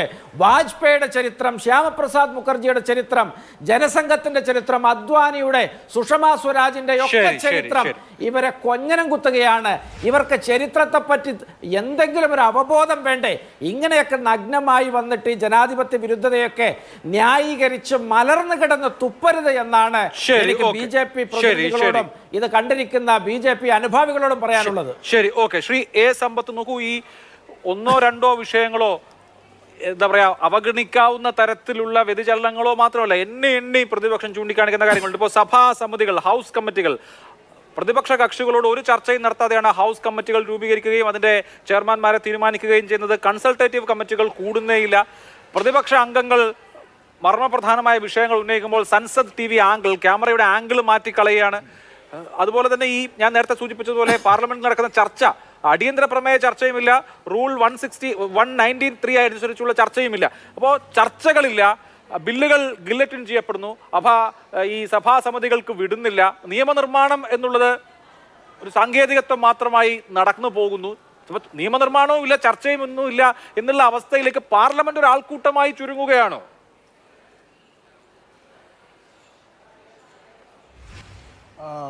നോക്കാം അഭിലാഷേ, ഞാൻ ഈ ചർച്ചയിൽ ഞാൻ ഇതുവരെ ഏതെങ്കിലും ഒരു രാഷ്ട്രീയ പാർട്ടിയുടെ പേര് പോലും പരാമർശിച്ചില്ല. ഞാൻ മറ്റ് രണ്ട് ചങ്ങാതിമാരും പല കാര്യങ്ങൾ പറഞ്ഞപ്പോഴും ഇക്കാര്യത്തെ സംബന്ധിച്ച് നമ്മുടെ ബഹുമാന്യ സുഹൃത്ത് ശ്രീ ജയചന്ദ്രൻ പലപ്പോഴും അദ്ദേഹം കുറേ കാര്യങ്ങൾ പറഞ്ഞതായി സ്വയം അദ്ദേഹം അങ്ങനെ സംതൃപ്തി അടയാനായി ശ്രമിക്കുമ്പോഴും ഞാൻ CPIM-ന്റെ പ്രതിനിധിയായി ചർച്ചയിൽ പങ്കെടുക്കുന്ന ഞാൻ ഏതെങ്കിലും ഒരു രാഷ്ട്രീയ ഞാൻ നിങ്ങളുടെ രാഷ്ട്രീയം പറഞ്ഞോ? ഞാൻ ആ രാഷ്ട്രീയം പറയാൻ പോവുകയാണ്. പറഞ്ഞതിലേക്ക് പറയാൻ പോകണം. അന്ന് 7:58-നും 7:59-നും ഇടയിൽ ഇതേ ജയചന്ദ്രൻ പറഞ്ഞത്, ഇതേ ജയചന്ദ്രൻ 7:58-നും 7:59-നും ഇടയിൽ പറഞ്ഞത് പാർലമെന്റിൽ ലോക്സഭയിൽ എന്തെങ്കിലും പറയണമെങ്കിൽ സഭാനാഥന്റെയും ഇന്ത്യയുടെ പ്രധാനമന്ത്രിയുടെയും അനുമതി തേടണമെന്നാണ്. ആരാ പഠിപ്പിച്ചു വിട്ടത് ഇദ്ദേഹത്തിന്? ഇദ്ദേഹം മാഷാണോ? ഇന്ത്യയുടെ പ്രധാനമന്ത്രിയുടെ അനുമതിയോടുകൂടിയാണോ പാർലമെന്റിൽ ഏതെങ്കിലും MP-മാർ പ്രസംഗിക്കുന്നത്? ഇന്ത്യയുടെ പ്രധാനമന്ത്രിയെ സംബന്ധിച്ച് ഇന്ത്യയുടെ ഭരണഘടനയിൽ ആർട്ടിക്കിളുകളിലാണ്. അത് ആർട്ടിക്കിൾ 72-ലും ആർട്ടിക്കിൾ 73-ലും ആർട്ടിക്കിൾ 74-ലും പറയുന്നത് council of ministers with prime minister എന്നുള്ള കാര്യത്തെ സംബന്ധിച്ച് പറയുകയാണ്. ഇവിടെ ഒരു പ്രധാനമന്ത്രി പറയുന്നത് എങ്ങനെയാണ്? President shall have the power to grant. പോകേണ്ടി വരുന്നത് ഇതുകൊണ്ട് നിങ്ങളെ വീട്ടിൽ കുട്ടികളുടെ ഒരു ഗതികേട് എന്തായിരിക്കും എന്നുള്ളതാണ്. തെറ്റ് തന്നെ പഠിച്ച് തെറ്റ് തന്നെ പറയുകയാണ്, തെറ്റ് തന്നെ പ്രചരിപ്പിക്കുകയാണ്. എന്തൊരു ആക്രാന്തമാണ് അദ്ദേഹം ഇത്തരത്തിൽ. ഈ ഭരണഘടന BJP-ക്കാർക്ക് എന്ത് നുണയും പറയാനുള്ള മൗലിക അവകാശം അത് കൂട്ടിച്ചേർക്കപ്പെട്ടിരിക്കുന്നു എന്ന് പറയുകയാണ് എങ്കിൽ ഇത്തരം കാര്യങ്ങളിലേക്ക് അദ്ദേഹത്തിന് അവകാശമുണ്ട്. നുണ തന്നെ പറയുക, നുണ തന്നെ പ്രചരിപ്പിക്കുക, അതിൽ അഭിരമിക്കുക, ഇന്ത്യയുടെ ഭരണഘടനയെ തെറ്റായി വ്യാഖ്യാനിക്കുക. ഒരു ഇന്ത്യൻ പൗരന്റെ ചുമതലയാണ് ഇന്ത്യൻ ഭരണഘടന സംരക്ഷിക്കുക എന്നുള്ളതും ഇന്ത്യൻ ഭരണഘടനയെ തെറ്റായി വ്യാഖ്യാനിച്ചാൽ അത് തെറ്റ് എന്ന് പറയുന്നതിന് അതിന് സുപ്രീം കോടതിയിലേക്കൊന്നും പോകേണ്ട കാര്യമൊന്നുമില്ല. ഭരണഘടന മാത്രം പഠിച്ചാൽ മതി. ഇന്ത്യയുടെ പാർലമെന്റുമായി ബന്ധപ്പെട്ട് 24 സ്റ്റാൻഡിംഗ് കമ്മിറ്റികളുണ്ട്. ആ 24 സ്റ്റാൻഡിംഗ് കമ്മിറ്റികളിൽ 16 സ്റ്റാൻഡിംഗ് കമ്മിറ്റികളുടെ അധ്യക്ഷന്മാർ എന്നുള്ളത് ലോക്സഭാ അംഗങ്ങളും 8 സ്റ്റാൻഡിംഗ് കമ്മിറ്റികളുടെ സ്ഥിരം സമിതികളുടെ അധ്യക്ഷന്മാർ രാജ്യസഭാ അംഗങ്ങളുമാണ്. ആ 16 24 സ്റ്റാൻഡിംഗ് കമ്മിറ്റികളിൽ അവിടെ 21 + 10 അങ്ങനെ 31 അംഗങ്ങൾ വീതമാണ് സാധാരണ ഉണ്ടാവുക. ഈ രണ്ട് സഭയുടെ നാഥന്മാർ, അപ്പുറത്ത് വൈസ് പ്രസിഡന്റാണ് ഇന്ത്യയുടെ, അപ്പോൾ അതുകൊണ്ട് അദ്ദേഹമാണല്ലോ അവിടെ ചെയർമാൻ എന്നുള്ളത്, ഇപ്പുറത്തെ സ്പീക്കറാണ്. ഇവിടെ ഇത്തരത്തിൽ ആളുകളെ നിയമിക്കുമ്പോൾ ഈ പറയുന്ന കമ്മിറ്റികളിലേക്ക് ബന്ധപ്പെട്ട രാഷ്ട്രീയ കക്ഷി നേതാക്കളുമായി കൂടിയാലോചിച്ച് ചെയ്യുമ്പോൾ തന്നെ ഇന്ത്യയുടെ പാർലമെന്ററി ചരിത്രം എന്താണ്? പ്രധാനപ്പെട്ട ചില സ്റ്റാൻഡിംഗ് കമ്മിറ്റികൾ, സ്റ്റാൻഡിംഗ് കമ്മിറ്റി ഓൺ ഫൈനാൻസ്, ഇന്ത്യയുടെ പാർലമെന്ററി ചരിത്രത്തിൽ അതിൻ്റെ ചെയർമാൻമാർ എപ്പോഴും പ്രതിപക്ഷ പാർട്ടികളിൽപ്പെട്ടവരായിരുന്നിരിക്കും. ഞാൻ അത്തരത്തിലൊരു കമ്മിറ്റിയിൽ പ്രവർത്തിച്ചിട്ടുണ്ട്. ഞാനത് പ്രവർത്തിക്കുമ്പോൾ അന്ന് ആ സ്റ്റാൻഡിംഗ് കമ്മിറ്റിയുടെ ചെയർമാൻ BJP-യുടെ നേതാവായിരുന്നു. Standing committee on home affairs, ആഭ്യന്തര വകുപ്പിൻ്റെ 2ാം UPA സർക്കാരിൻ്റെ കാലത്ത് ആ സ്റ്റാൻഡിംഗ് കമ്മിറ്റിയുടെ ചെയർമാൻ പിന്നീട് ഇന്ത്യയുടെ ഉപരാഷ്ട്രപതിയായ സാക്ഷാൽ വെങ്കയ്യ നായിഡു ആയിരുന്നു അദ്ദേഹം. അതിൽ LK അദ്വാനി അടക്കമുള്ള അംഗമായിരുന്നു. Parliamentary standing committee on personal public grievances law and justice എന്നുള്ളത് നിയമനീതിന്യായ കാര്യവും അതുപോലെ തന്നെ CBI ഉൾപ്പെടെയുള്ള പേഴ്സണലും അതിൻ്റെ സ്റ്റാൻഡിംഗ് കമ്മിറ്റിയുടെ ചെയർമാൻ ആരാ? എപ്പോഴും പ്രതിപക്ഷത്തു നിന്നുള്ള ഒരു അംഗമായിരിക്കും. ഇവിടെ BJP എന്താ ചെയ്യുന്നത്? ഇതെല്ലാം ഞങ്ങൾക്ക് ഭൂരിപക്ഷമുണ്ട്, അതുകൊണ്ട് ഞങ്ങൾ തീരുമാനിക്കുന്നു എന്നുള്ള നിലയിൽ. ഇവിടെ ഇപ്പം ലോക്സഭയുടെ കാര്യം മാത്രമല്ല, രാജ്യസഭയുടെ നോക്കൂ. സഭയ്ക്കകത്ത് പറയേണ്ടുന്ന കാര്യങ്ങൾ സഭയുടെ അധ്യക്ഷൻ, ഇന്ത്യയുടെ വൈസ് പ്രസിഡന്റ് പുറത്തു നടന്നു പൊതുയോഗങ്ങളിൽ പറയുകയാണ്. അദ്ദേഹം അത്തരത്തിൽ ഏതെങ്കിലും ഇന്ത്യയുടെ വൈസ് പ്രസിഡന്റ് അത്തരത്തിലൊരു കാര്യം ചെയ്തിട്ടുണ്ടോ? സഭയിൽ അംഗങ്ങളെക്കുറിച്ച് തന്നെ അദ്ദേഹം മോശമായി സഭയുടെ പുറത്തു പറയുന്ന ഒരു നിലയിലേക്ക് ദീപദ്ധം കയർത്തിയില്ലേ? തീരുന്നില്ല. 1 മിനിറ്റ് കൊണ്ട് ഞാൻ പറയാം. ഇന്ത്യയുടെ പാർലമെന്റ്, പുതിയ പാർലമെന്റ് മന്ദിരം ഒന്ന് പോയി നോക്കൂ. എവിടെയാണ് അവിടെ ഒരു സെൻട്രൽ ഹാൾ ഉണ്ടോ? ഇല്ലല്ലോ. പാർലമെന്റ് അംഗങ്ങൾ, മുൻ പാർലമെന്റ് അംഗങ്ങൾ സമ്മേളിക്കുന്ന ഒരു ലോബി ഉണ്ടോ? ഇല്ലല്ലോ. അക്രഡിറ്റഡ് ആയിട്ടുള്ള ജേർണലിസ്റ്റുകളടക്കം അത്തരത്തിൽ വന്ന് സംസ്ഥാനങ്ങളിലെ മുഖ്യമന്ത്രിമാരും മന്ത്രിമാരും ഈ പറയുന്ന MP-മാരും അത്തരത്തിൽ ഈ പറയുന്ന സഭ ഒരുപക്ഷെ എന്തെങ്കിലും പ്രക്ഷുബ്ധമായാൽ അവരെല്ലാവരും വന്നൊന്ന് കൂടിയിരുന്ന അത്തരത്തിൽ across a cup of tea അത്തരത്തിൽ വർത്തമാനം പറഞ്ഞ് ഇതെല്ലാം ഒന്ന് ലഘൂകരിക്കുന്നതിന് ഒരു ഐസ് ബ്രേക്കിംഗ് നടത്തുന്നതിന് ഇടം എവിടെയാണ്? നിങ്ങൾ വരിക, വർത്തമാനം പറഞ്ഞോളുക, പൊയ്ക്കോളുക. ഇത്തരത്തിലൊരു പെട്ടിയായി മാറിയിരിക്കുകയാണ് ഇന്ത്യയുടെ പുതിയ പാർലമെന്റ് മന്ദിരം എന്നുള്ളത്. ആ പാർലമെന്റ് എന്നുള്ളത് ഞാൻ നേരത്തെ സൂചിപ്പിച്ചതുപോലെ ഇത് ഭരണഘടന, നമ്മുടെ ഭരണഘടന ഉറപ്പു നൽകുന്നതായിട്ടുള്ളൊരു കാര്യം. ഇത് ചർച്ചകൾക്ക്, സംവാദങ്ങൾക്ക്, വിമർശനങ്ങൾക്ക്, വിയോജിപ്പുകൾക്ക്, ഏറ്റവും ഒടുവിൽ സമന്വയങ്ങൾക്ക് അതിൻ്റേതായിട്ടുള്ള ഒരുപാട് പാതകളുണ്ട്, പല വഴികളുണ്ട്.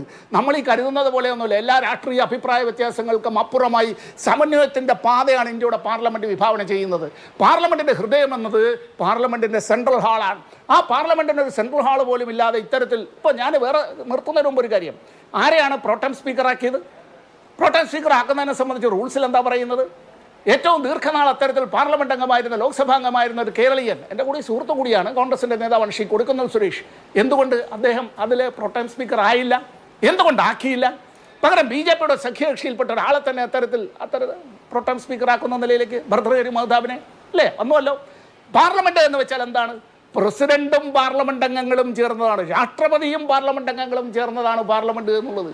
നിർഭാഗ്യകരമെന്ന് പറയട്ടെ, ഇന്ത്യയുടെ രാഷ്ട്രപതിക്ക് ഇന്ത്യയുടെ പുതിയ പാർലമെന്റ് മന്ദിരത്തിൻ്റെ ഉദ്ഘാടന ചടങ്ങിലേക്ക് ആ മാന്യ വനിതയ്ക്ക്, ഒന്നാമത്തെ പൗരന്, പ്രഥമ പൗരന് അവിടെ ഒരു സ്ഥാനം പോലും ഇല്ല എന്ന് പറയുമ്പോൾ എന്താണ് നൽകുന്ന സന്ദേശം എന്നും ആ സന്ദേശമാണ് ശരിയെന്നും നിങ്ങളങ്ങനെ വിശ്വസിച്ചുകൊള്ളണമെന്നും, നിങ്ങളങ്ങനെ വിശ്വസിച്ചില്ല എങ്കിൽ ഞങ്ങൾ ഭൂരിപക്ഷം ഉപയോഗിച്ച് നിങ്ങളെ കൊണ്ട് വിശ്വസിപ്പിക്കും എന്നുമുള്ളത് ഒരു ബുൾഡോസർ പോലെ, ഇങ്ങനെ റോഡ് റോളർ പോലെ നടത്തുക അല്ല വേണ്ടത്. റോഡ് റോളർ വെച്ചല്ല മസാജ് നടത്തുന്നത്. ഇവിടെ ഞാൻ ഒരു പാർട്ടിയുടെയും പേര് പറയുന്നില്ല. പാർലമെന്ററി ജനാധിപത്യം അപകടത്തിലേക്കാണ് പോയിക്കൊണ്ടിരിക്കുന്നത്. അങ്ങനെ പോകരുത്. ശരി, അതല്ലേ ഇവിടെ ശ്രീ ജയേന്ദ്രൻ മാസ്റ്റർ ഏറ്റവും പ്രധാനപ്പെട്ട പ്രശ്നം. പാർലമെന്റിൽ ചർച്ചകൾ നടക്കണ്ടേ? ആര് നയിക്കട്ടെ? അതല്ലല്ലോ ഇവിടുത്തെ വിഷയം. പാർലമെന്റ് ചർച്ചയ്ക്ക് വേണ്ടി കൂടി ഉള്ളതാണ്. പാർലമെന്റിൽ ചർച്ചകൾ നടക്കുന്നില്ല. ഞാനിവിടെ സൂചിപ്പിച്ചല്ലോ, അടിയന്തര പ്രമേയ ചർച്ചകൾ നടക്കുന്നില്ല, 169 ചർച്ചകൾ നടക്കുന്നില്ല, അത്തരത്തിലുള്ള കാര്യങ്ങൾ അവിടെ നിൽക്കുന്നു. ഇനി നിയമനിർമ്മാണം എങ്ങനെയാണ്? അപ്പം ചുട്ടെടുക്കുന്നത് പോലെയാണ്. ചർച്ച നടക്കുകയും അവ സഭാസമിതികൾക്ക് പോവുകയും അവിടെ നിന്നുള്ള പ്രക്രിയകൾക്ക് ശേഷം വീണ്ടും സഭയിലേക്ക് വരികയും ചെയ്യുന്നുള്ള പ്രക്രിയ പലപ്പോഴും ഇല്ലാതാവുന്നു. ഇവിടെ കണക്ക് നേരത്തെ ശ്രീ സമ്പത്ത് പറഞ്ഞു. അപ്പോൾ ഈ തരത്തിൽ എന്ന് മാത്രമല്ല, പ്രതിപക്ഷത്തിന് കൊടുക്കേണ്ട ഷെയർ, ഡെപ്യൂട്ടി സ്പീക്കർ, ഞാൻ ആദ്യം മുതലേ ചോദിക്കുന്ന ഒരു കാര്യമാണ്. ഡെപ്യൂട്ടി സ്പീക്കർ എന്ന് പറയുന്നത് ഭരണഘടനയുടെ മാൻഡേറ്റ് ഉള്ള ഒരു സ്ഥാപനമാണ്. അപ്പോൾ ആ ഡെപ്യൂട്ടി സ്പീക്കർ കഴിഞ്ഞ തവണ ഉണ്ടായില്ല, ഇത്തവണ ഉണ്ടാവുന്നില്ല. ഡെപ്യൂട്ടി സ്പീക്കർ കീഴ്വഴക്കമനുസരിച്ച് പ്രതിപക്ഷത്തിന് കിട്ടേണ്ട കാര്യമാണ്. അതുപോലെ തന്നെയാണ് ഈ സഭാസമിതികളുടെ അംഗത്വവും അതിന്റെ ചെയർമാൻഷിപ്പും ഒക്കെ പ്രതിപക്ഷത്തെ കൂടി പരിഗണിച്ച് ചെയ്യേണ്ടതാണ്. അക്കാര്യത്തിൽ വീഴ്ച ഉണ്ടാവുന്നു, അല്ലെങ്കിൽ അക്കാര്യം പരിഗണിക്കുന്നില്ല. അപ്പോൾ നമ്മളൊരു ബഹുസ്വര ജനാധിപത്യം എന്നുള്ള മോഡലിൽ നിന്ന് ഇതൊരു ഏക പാർട്ടി അപ്രമാദിത്വത്തിലേക്ക് പോകുമ്പോൾ പാർലമെന്റിന്റെ അധികാരവും പാർലമെന്റിന്റെ നിലവിലുള്ള രീതിയും ഒക്കെ ചുരുങ്ങുന്നതിന്റെ സൂചനയാണ്. അതിപ്പോ ഗൗരവത്തോടെ പരിഗണിക്കട്ടെ. നാളെ വേറെ ഒരു പാർട്ടി അപ്രമാദിത്വം നേടി ഇങ്ങനെയൊക്കെ ചെയ്താലോ ജയേന്ദ്രൻ മാഷെ? അപ്പൊ BJPക്ക് പറ്റുന്ന കാര്യമായിരിക്കുമോ അത്? അഭിലാഷേ, അങ്ങനെ ചെയ്ത കാലഘട്ടത്തിൽ നിങ്ങളെന്ന് പറഞ്ഞാൽ നിങ്ങളൊക്കെ പ്രതിദാനം ചെയ്യുന്ന ശക്തികൾ മൗനം പാലിച്ച് പഞ്ചപുച്ഛമടക്കിയപ്പോൾ പാർലമെന്റിനകത്തും തെരുവിലും പോരാടി അത്തരം ആളുകളെ ചവറ്റുകൊട്ടയിലേക്ക് വലിച്ചെറിഞ്ഞ് വിജയം വരിച്ചതാണ്. ഇതൊന്നും ആരുടെയും ഔദാര്യമല്ല, ഔദാര്യത്തിൽ നേടേണ്ടതുമല്ല. അതങ്ങനെ ഉണ്ടായിട്ടുമുണ്ട്. ഞാൻ താങ്കൾ ചോദിച്ച മറ്റു ചോദ്യങ്ങളിലേക്ക് വരാം അഭിലാഷേ. അതിനിടയിൽ അഭിലാഷിനോട് എൻ്റെ ഒരു ചോദ്യം, ഞാൻ എന്നെ ഇടയ്ക്കിടയ്ക്ക് ഇങ്ങനെ തടസ്സപ്പെടുത്തുമ്പോൾ, അല്ല നൗഷാദ് അലി, ഈ പാർലമെന്റിൽ വെച്ച് എന്നാണ് ഡോക്ടർ ശ്യാമപ്രസാദ് മുഖർജി അറസ്റ്റ് ചെയ്തത്? അഭിലാഷിലെ മാധ്യമപ്രവർത്തകനും രാഷ്ട്രീയ വിരോധിയും ഈ പച്ചക്കള്ളം ഒരു ഉളുപ്പുമില്ലാതെ ആ മനുഷ്യൻ ഈ ഫ്ലോറിൽ വെച്ച് പറഞ്ഞപ്പോൾ എന്നാണ്, എവിടെ വെച്ചാണ് ശ്യാമപ്രസാദ് മുഖർജിയെ പാർലമെന്റിൽ വെച്ച് അറസ്റ്റ് ചെയ്തതെന്ന് ചോദിച്ചോ? നൗഷാദ് അലി, അദ്ദേഹം പാർലമെന്റ് അംഗ അല്ല അതാ വീണ്ടും തുടങ്ങിയോ നിങ്ങളെ? ഞാനൊന്ന് പറഞ്ഞോട്ടെ അഭിലാഷേ. അഭിലാഷ് ഒരു ലോക്കൽ സെക്രട്ടറിയോ ബ്രാഞ്ച് സെക്രട്ടറി ആവല്ല. അഭിലാഷ് ഞാൻ അങ്ങയെ തടസ്സപ്പെടുത്തിയിട്ടില്ല. ഇങ്ങനെ അസ്വസ്ഥനാവല്ല. ഞാൻ അസ്വസ്ഥനായുമില്ല. നൗഷാദ് അലിക്ക് അദ്ദേഹത്തിന്റെ അവസരത്തിൽ അതിന് മറുപടി പറയാമല്ലോ എന്ന് പറഞ്ഞതേ ഉള്ളൂ. അന്ന് പറയാവുന്ന കാര്യം പറഞ്ഞോളൂ. പാർലമെന്റിന്റെ അകത്തളം അല്ല അഭിലാഷേ, മറ്റേയാള് മാർക്ക് ആന്റണിയുടെ പ്രസംഗം മാതിരിയിൽ yet Brutus is an honourable man, ഞാൻ രാഷ്ട്രീയം പറയുന്നില്ല എന്ന് പറഞ്ഞ് ഒരു വരിയെങ്കിലും അദ്ദേഹം രാഷ്ട്രീയമല്ലാതെ പറഞ്ഞിട്ടുണ്ടോ? എന്നെ അദ്ദേഹം വ്യക്തിപരമായി അധിക്ഷേപിച്ചു, എൻ്റെ അധ്യാപക ജീവിതത്തെക്കുറിച്ച്. ഞാൻ സമ്പത്തിനോട് പറയുന്നു, നിങ്ങളുടെ മാനേജ്മെൻറ്റിന് കീഴിലാണ് ഞാൻ 30 കൊല്ലം പണിയെടുത്തത്. എൻ്റെ ഒരൊറ്റ കുട്ടിയും KST ആണ് ഏറ്റവും വലിയ കക്ഷി, എന്നോട് അവിടത്തേക്ക് വരണ്ടെന്ന് പറഞ്ഞിട്ടില്ല. പക്ഷേ സമ്പത്ത് ഇന്ന് MP അല്ല. പാർലമെന്റിലുള്ളവർ അവിടുത്തെ 5 കൊല്ലം കൊണ്ട് നിങ്ങളെ സഹിക്ക വയ്യാതെയാണോ അങ്ങോട്ട് വേണ്ടെന്ന് പറഞ്ഞത്? അതല്ല, നിങ്ങളെ തെരഞ്ഞെടുത്ത് അയച്ചവർ നിങ്ങൾ ഇനി അതിന് കൊള്ളില്ലെന്ന് പറഞ്ഞാണോ എന്ന ചോദ്യമാണ് എനിക്ക് മറുചോദ്യമായിട്ട് ചോദിക്കുക. പക്ഷേ എൻ്റെ അന്തസ്സ് ആ ചോദ്യം ചോദിക്കാൻ അനുവദിക്കുന്നില്ല. എൻ്റെ വിഷയങ്ങൾ വ്യക്തിയധിഷ്ഠിതമല്ല, രാഷ്ട്രീയ അധിഷ്ഠിതമാണ്. താങ്കൾ ഭരണഘടനയെക്കുറിച്ച് പറഞ്ഞു. താങ്കളുടെ പാർട്ടി എന്നാണ് സാർ ഈ ഭരണഘടന അംഗീകരിച്ചത്? ഈ രാജ്യത്തിൻ്റെ സ്വാതന്ത്ര്യത്തെ താങ്കളുടെ പാർട്ടി എന്നാണ് അംഗീകരിച്ചത്? ജനാധിപത്യത്തെ ഇപ്പോൾ നിങ്ങൾ അംഗീകരിക്കുന്നുവോ? അങ്ങനെയൊക്കെ ഇല്ലാത്തത് കൊണ്ടാണ് സ്വന്തം വീട്ടിൽ നിന്ന് പോലും നിങ്ങൾ ഈ വിമർശിക്കുന്ന ആശയത്തിലേക്ക് ആളുകൾ ഒഴുകി വരേണ്ടി വരുന്നത്. സ്വന്തം കുടുംബത്തിൽ പോലും ഈ തരത്തിലുള്ള ചിന്താധാര വളർന്നു വരുന്നത്. നിങ്ങൾ ഈ പറയുന്ന പാർലമെന്റിനകത്ത് ചർച്ച ചെയ്യുമ്പോൾ അഭിലാഷ, ഞാൻ ഒരു ചോദ്യം ചോദിക്കും. 2014 ശേഷം സ്വതന്ത്രമായിട്ട് ഇന്ത്യൻ പാർലമെന്റ് എത്ര ദിവസം പ്രവർത്തിക്കാൻ ഇവർ അനുവദിച്ചിട്ടുണ്ട്? ഓരോ വിഷയത്തിൻ്റെ പേരിൽ ഈ രാജ്യത്തിനകത്തും പുറത്തുമുള്ള ജോർജ് സോറോസ് പടച്ചുവിടുന്ന അജണ്ടയ്ക്കനുസരിച്ച് താളത്തിന് തുള്ളി പാർലമെന്റിലെ ചർച്ചകൾ മുഴുവൻ അലങ്കോലപ്പെടുത്തിയപ്പോഴും നമ്മൾ കണ്ടു. ഞങ്ങളെ സംബന്ധിച്ച് ഒരു കാര്യം പറയും, ആത്യന്തികമായി പാർലമെന്റ് അല്ല വലുത്, ഈ രാജ്യത്തിലെ ജനങ്ങളാണ്. ഈ രാജ്യത്തിലെ ജനങ്ങൾക്കിടയിലാണ് ഞങ്ങൾ അഭിപ്രായം പറയുന്നത്. ഈ ജനങ്ങളാണ് ഞങ്ങൾ വളർത്തുന്നത്. പാർലമെന്റിലെ മുഖ്യ പ്രതിപക്ഷമായ കക്ഷികളെ ഇന്ന് ഓട്ടോറിക്ഷയിൽ കൊള്ളുന്ന MP-മാരായി ചുരുട്ടി വലിച്ചെറിഞ്ഞിട്ടുണ്ടെങ്കിൽ, അവരകപ്പെടുത്തുന്നുണ്ടെങ്കിൽ ഇന്ത്യൻ ജനാധിപത്യം നേരായ മാർഗത്തിലൂടെ തന്നെ പോകുന്നു. അതല്ല, ഈ മാർഗം തെറ്റാണെന്ന് ഇന്ത്യൻ ജനതയ്ക്ക് എന്ന് ബോധ്യം വരുന്നുവോ അവർ അടിയന്തരാവസ്ഥയിലും ഇന്ദിരയും CPM-നും ഒക്കെ വലിച്ച് താഴെയിട്ട മാതിരിയിൽ BJP-യും വലിച്ച് താഴെയിടാനുള്ള കരുത്തുള്ള ഭാരതത്തിന് ജനാധിപത്യമാണ്. ആ ജനാധിപത്യത്തിൽ നിങ്ങൾ അസഹിഷ്ണുരായിക്കൊണ്ട് പറയുന്ന വാക്കുകളല്ല ഇവിടെ ഏറ്റവും വലുതായിട്ട് എനിക്ക് ചൂണ്ടിക്കാണിക്കാനുണ്ട്. ഇനി ചർച്ചയെക്കുറിച്ച് പറഞ്ഞു. വിലക്കയറ്റത്തെക്കുറിച്ച് എത്ര ചർച്ചകൾ നടന്നു. ഇനിയും ആവാമല്ലോ ചർച്ച. രാഹുൽ ഗാന്ധി ഒരു നോട്ടീസ് കൊടുക്കട്ടെ. നമുക്കൊരു കാര്യം ചെയ്യാം, ഈ ഗവൺമെന്റിനെ കുറിച്ച് അവിശ്വാസ പ്രമേയവും കൊണ്ടുവരാം. ഡാറ്റകൾ വെച്ച് സംസാരിക്കാം, വിലക്കയറ്റത്തെക്കുറിച്ച് സംസാരിക്കാം, ബേക്കാരി ഹട്ടാവോ മുദ്രാവാക്യത്തിന്റെ അപ്രസക്തിയെക്കുറിച്ച് പറയാം, പണ്ട് കാലഘട്ടത്തിൽ നടത്തിയവർ നേട്ടങ്ങളെക്കുറിച്ച് പറയാം. രാജ്യം ഇന്നെത്തിയിരിക്കുന്ന തൊഴിലില്ലായ്മയുടെ കാര്യത്തിലും രാജ്യത്തിലെ ഈസ് ഓഫ് ഡൂയിങ്ങിലും രാജ്യത്തിലെ മുന്നേറ്റത്തെക്കുറിച്ച് പാർലമെന്റിൽ സംസാരിക്കാം. എന്തേ രാഹുൽ ഗാന്ധി ഒരു നോട്ടീസ് കൊടുത്തോ? ഇത് വന്ന് ചാനലിൽ വന്ന് ഞങ്ങൾ ഒരു കാര്യം പറയും. ശ്രീ ജയേന്ദ്ര മാഷ്, അങ്ങയുടെ പൊളിറ്റിക്കൽ റട്ടറിക്ക് ഞാൻ അങ്ങ് തന്നെ സൂചിപ്പിച്ച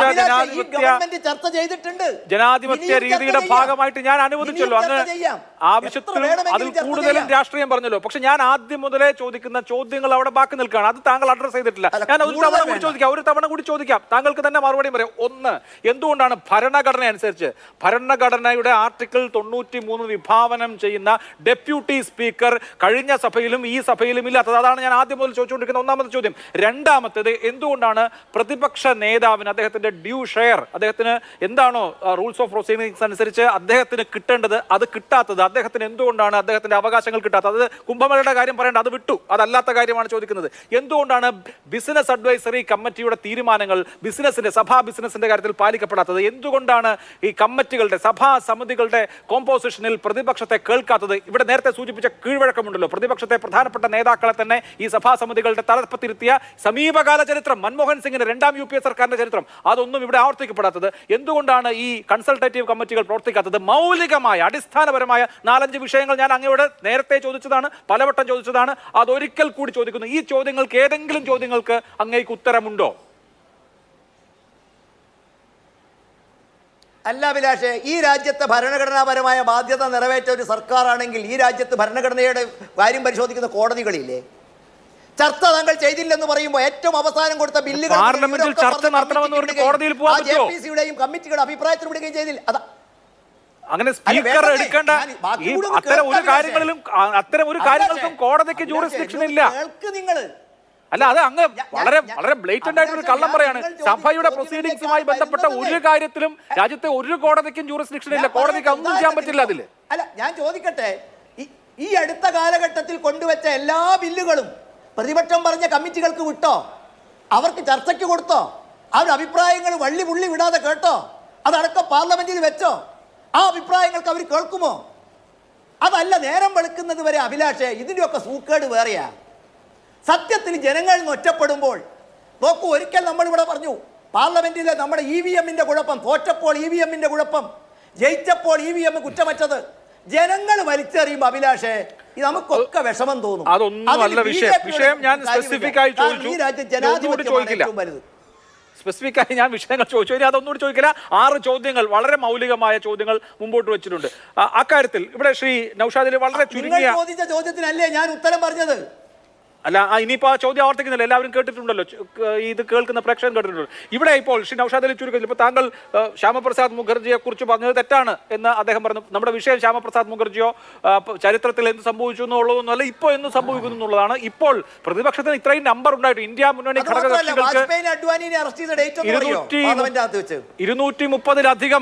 230-ലധികം MP-മാർ ഇന്ത്യ മുന്നണിക്ക് ഉണ്ടായിട്ട് പോലും, അല്ലെങ്കിൽ BJPക്ക് തനിയെ കേവല ഭൂരിപക്ഷം ഇല്ലാഞ്ഞിട്ട് പോലും നമ്മുടെ ഹൗസുകൾ ഇങ്ങനെയാണ് റൺ ചെയ്യപ്പെടുന്നത് എന്നുള്ളത് ദൗർഭാഗ്യകരമായ ഒരു കാര്യമാണല്ലോ. അപ്പോൾ അതിൽ എന്താണ് പ്രതിപക്ഷം ഇതിന് റെമഡിയായി കാണുന്നത്?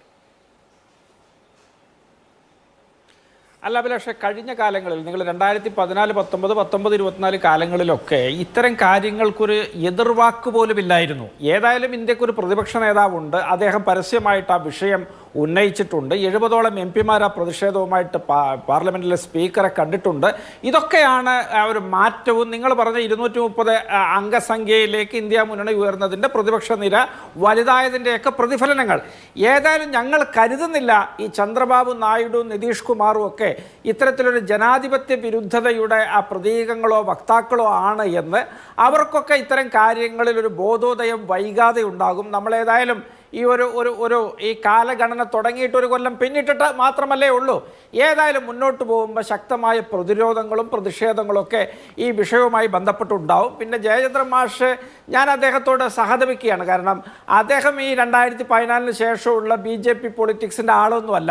അദ്ദേഹം ജനസംഘം കാലം മുതൽ രാഷ്ട്രീയ പ്രവർത്തനം തുടങ്ങിയ ആ പഴയ സ്കൂളിൻ്റെ ആളാണ്. വാജ്പേയി, അദ്വാനി കാലഘട്ടമൊക്കെ അറിയാവുന്ന ആളാണ്.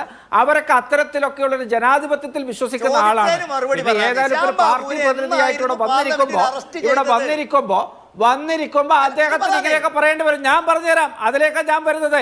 വാജ്പേയി, അദ്വാനിയൊക്കെ 75 അടിയന്തരാവസ്ഥക്കെതിരെ പ്രതിരോധിച്ചതിന്റെ അല്ലെങ്കിൽ പ്രതിഷേധിച്ചതിന്റെ പേരിൽ അറസ്റ്റ് ചെയ്തിട്ടുണ്ട്. ശ്യാം പ്രസാദ്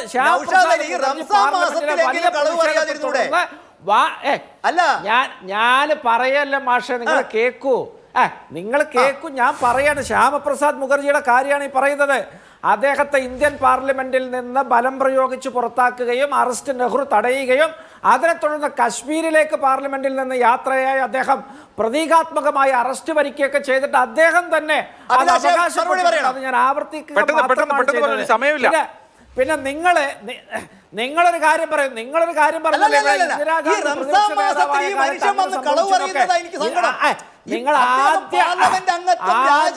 ആദ്യ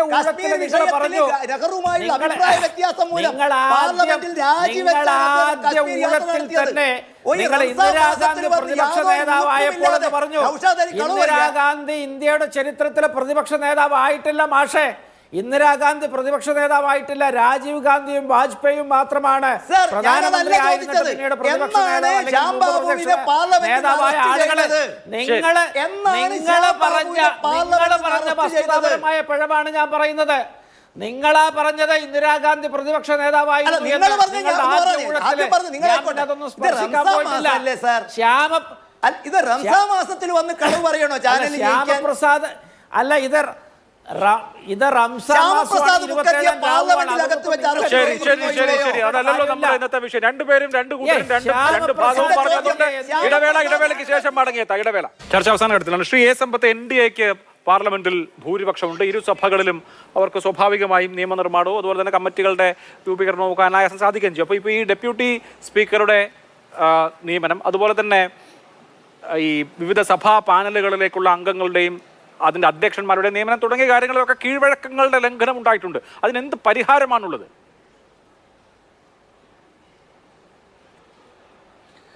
അഭിലാഷേ, ഇതിനുള്ള പരിഹാരം എന്നുള്ളത് പരസ്പരം നമ്മളെല്ലാവരും തുല്യരാണ് എന്ന് ആദ്യം അംഗീകരിക്കാൻ തയ്യാറാണ്.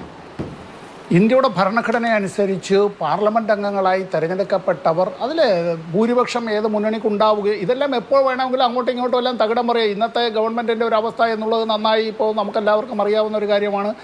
BJPക്ക് ഒറ്റയ്ക്ക് ഭൂരിപക്ഷം ഉള്ളതല്ല, അതൊരു മുന്നണി ഗവൺമെൻറ്റാണ്. അതല്ല, ഇനി ഒറ്റയ്ക്ക് ഭൂരിപക്ഷം ഉണ്ടായിരുന്ന ഗവൺമെൻറ്റുകൾ പോലും കാലാവധി പൂർത്തിയാക്കാതെ പിരിച്ചുവിടപ്പെട്ടിട്ടുള്ള നിരവധി കാര്യങ്ങളുണ്ട്. ഞാൻ ഇതിൻ്റെ മറ്റു കാര്യങ്ങളിലേക്കൊന്നും കിടക്കുകയല്ല. ഈ നമ്മുടെ പഴയ ലോക്സഭ, നമ്മളൊക്കെ ജനിക്കുന്നതിന് മുമ്പ്, ഇത് ഈ ചർച്ചയിൽ പങ്കെടുക്കുന്ന നമ്മളൊക്കെ ജനിക്കുന്നതിനും വളരെ മുമ്പ് പണ്ഡിറ്റ് ജവഹർലാൽ നെഹ്റു ഇന്ത്യയുടെ പ്രധാനമന്ത്രിയായിരിക്കുന്ന വേളയിൽ അന്നത്തെ പ്രതിപക്ഷ അംഗങ്ങളുടെ എണ്ണം വളരെ വളരെ പരിമിതമാണ്. പ്രതിപക്ഷ ഗ്രൂപ്പിൻ്റെ നേതാവ് എന്നൊക്കെ പറഞ്ഞാൽ ഈ പറയുന്ന പോലെ ഇന്നത്തെ LOP ഒന്നും അല്ല. അന്ന് സഖാവ് AKG ആണ് അന്ന് പ്രതിപക്ഷ ഗ്രൂപ്പിൻ്റെ നേതാവ്. LOP ഒന്നും അല്ല, ഒരു പദവിയുമില്ല, ഒരു ഓഫീസുമില്ല, അങ്ങനെ ഒരു ക്യാബിനറ്റ് റാങ്കുമില്ല ഇക്കാര്യത്തെ സംബന്ധിച്ച്. AKG സഭയിൽ പ്രസംഗിക്കാനായി എഴുന്നേൽക്കുമ്പോൾ അദ്ദേഹത്തിൻ്റെതായിട്ടുള്ള ഇംഗ്ലീഷ് എന്നുള്ളത് പലപ്പോഴും മുറിഞ്ഞു പോകുന്ന ഇംഗ്ലീഷാണ്. അപ്പോൾ ഈ പുറകിലത്തെ ബെഞ്ചിലിരുന്നിട്ട് ഈ കോൺഗ്രസിൻ്റെ യുവ തുർക്കിമാർ അത്തരത്തിൽ പലരും അറിയാമല്ലോ, അപ്പോൾ അവരൊക്കെ എഴുന്നേറ്റ് വല്ലാതെ ബഹളമുണ്ടാക്കും. ഹിന്ദിയിലും ഇംഗ്ലീഷിലുമെല്ലാം അതിൻ്റെ അവരുടേതായ പ്രാവീണ്യം പ്രകടിപ്പിക്കുന്ന നിലയിലേക്ക് ഒക്കെയുള്ള ആക്രോശങ്ങളോടുകൂടി പണ്ഡിറ്റ്ജി എഴുന്നേറ്റ് തിരിച്ച് വളരെ ക്രുദ്ധനായി അവരോട് ഇരിക്കൂ അവിടെ എന്ന് പറയുകയും ഇദ്ദേഹം സംസാരിക്കുന്നത് മുഴുവൻ കേൾക്കുക മാത്രമല്ല കുറിച്ചെടുക്കുകയും ചെയ്യുമായിരുന്നു. തീരുന്നില്ല, നമ്മുടെ മാർഷലിൻ്റെ കയ്യിലേക്ക്, മാർഷൽമാരുടെ എല്ലാം വേഷം അവിടെ മാറിക്കഴിഞ്ഞു. ഇപ്പോൾ പട്ടാള യൂണിഫോമാണ് ഇന്ത്യൻ പാർലമെൻറ്റിലെ മാർഷൽമാരുടെ യൂണിഫോം എന്നുള്ളത്, അല്ലാതെ ഒരു സിവിലിയൻ ഡ്രസ്സും സൗമ്യതയുടേതായിട്ടുള്ള ഒരു അത്തരത്തിലുള്ള വേഷവിധാനമൊന്നുമല്ല. ഒരു ഇന്ത്യൻ ശൈലിയിലുള്ള, ഭാരതീയ ശൈലിയിൽ എന്നൊക്കെ അവർ പറയുന്നത് പോലെ അങ്ങനെയൊന്നുമല്ല, പട്ടാള യൂണിഫോമാണ്, പട്ടാള ചിട്ടയിലാണ്. മാർഷലിൻ്റെ കയ്യിൽ ഒരു കുറിപ്പ് കൊടുത്തയക്കുന്നത് എങ്ങനെയാണ്? Dear comrade Gopalan, can we meet at my chamber at 4 o'clock in the evening today? 4 മണിക്ക് തൻ്റെ ചേംബറിൽ വെച്ച് ഒന്ന് കാണാമോ എന്ന് പ്രതിപക്ഷത്തെ ഗ്രൂപ്പിൻ്റെ നേതാവിനോട്, ഇന്ത്യയുടെ പ്രധാനമന്ത്രിയോട് റിക്വസ്റ്റാണ്. അദ്ദേഹം തിരിച്ചതിൽ എഴുതാറുള്ളത് യെസ് എന്ന് പറഞ്ഞിട്ട് വിത്ത് പ്ലഷർ യുഎസ് ഗോപാലൻ എന്ന് പറഞ്ഞ് തിരിച്ചു കൊടുത്തയക്കും. ഇതായിരുന്നു. തീരുന്നില്ല. പക്ഷേ AB വാജ്പേയിയുടേതായിട്ടുള്ള ഗവൺമെൻറ് ഉണ്ടായിരുന്ന സമയത്ത്, ഞാൻ അദ്ദേഹത്തിൻ്റെ 13 ദിവസത്തെ ഗവൺമെൻറ്റിൻ്റെ കാലത്ത് 96-ൽ ഞാനന്ന് പാർലമെൻറ്റ് അംഗമായിരിക്കുന്ന വേളയിൽ ആദ്യമായി ലോക്സഭാ അംഗമാകുന്നത്. അതിനുശേഷം അദ്ദേഹം ഇന്ത്യയുടെ പ്രധാനമന്ത്രിയായി കാലാവധി തികച്ച് ഭരിക്കുകയും ചെയ്തു. ആ കാലത്തെല്ലാം പ്രതിപക്ഷത്തുള്ള അംഗങ്ങളോടുള്ള അദ്ദേഹത്തിൻ്റെ സ്നേഹവായ്പ, തനിക്കെതിരായി ഏറ്റവും രൂക്ഷമായി പ്രസംഗിക്കുന്ന അത്തരത്തിലുള്ള പ്രതിപക്ഷത്തെ MP-മാരോടടക്കം യു സ്പോക്ക് വെൽ എന്നുള്ള നിലയിലേക്ക് പറയുകയും തൻ്റെ എതിർപ്പെല്ലാം ഉള്ളപ്പോഴും ഈ കാര്യങ്ങളെല്ലാം അദ്ദേഹം പരിഗണിക്കുകയും ചെയ്യുന്നത്. ഞാൻ നിർത്തുന്നതിന് മുമ്പ് ഒരു കാര്യം, ജൂലിയസ് സീസർ പ്രസിദ്ധമായിട്ടുള്ള ഒരു നാടകമാണല്ലോ ഷേക്സ്പിയറിൻ്റെ. അതിലെ ഒരു വാചകം മാത്രം പറയാം. Therefore, good Brutus, be prepared to hear, and since you know you cannot see yourself so well as by reflection, I, your glass, will modestly discover to yourself that of yourself which you yet know not of. നിനക്ക് കണ്ണുണ്ടെങ്കിലും കാണാൻ കഴിയാതെ പോകുന്നുവെങ്കിൽ നിനക്ക് കാണാനായി ഞാൻ നിൻ്റെ കണ്ണാടിയായി നിന്നു തരാമെന്ന് കാഷ്യസ് ബ്രൂട്ടസിനോട് പറയുന്നത് ഇത്തരത്തിൽ വല്ലാതെ ന്യായീകരണത്തിൻ്റെതായിട്ടുള്ള വാക്കുകളുമായി വരുന്ന, എന്നാൽ യുക്തിയുമായി, പാർലമെൻ്ററി നടപടിക്രമങ്ങളുമായി, ഇന്ത്യയുടെ ഭരണഘടനയുമായി, കീഴ്വഴക്കങ്ങളുമായി, ചട്ടങ്ങളുമായി ഒരു ബന്ധവുമില്ല എങ്കിലും വല്ലാതെ ശാഠ്യം പിടിക്കുന്നവരോട് എനിക്കിത് മാത്രമേ പറയാനുള്ളൂ. ശരി, വളരെ നന്ദി 3 പേർക്കും. സൂപ്പർ പ്രൈം ടൈം അവസാനിക്കുന്നു. നമസ്കാരം.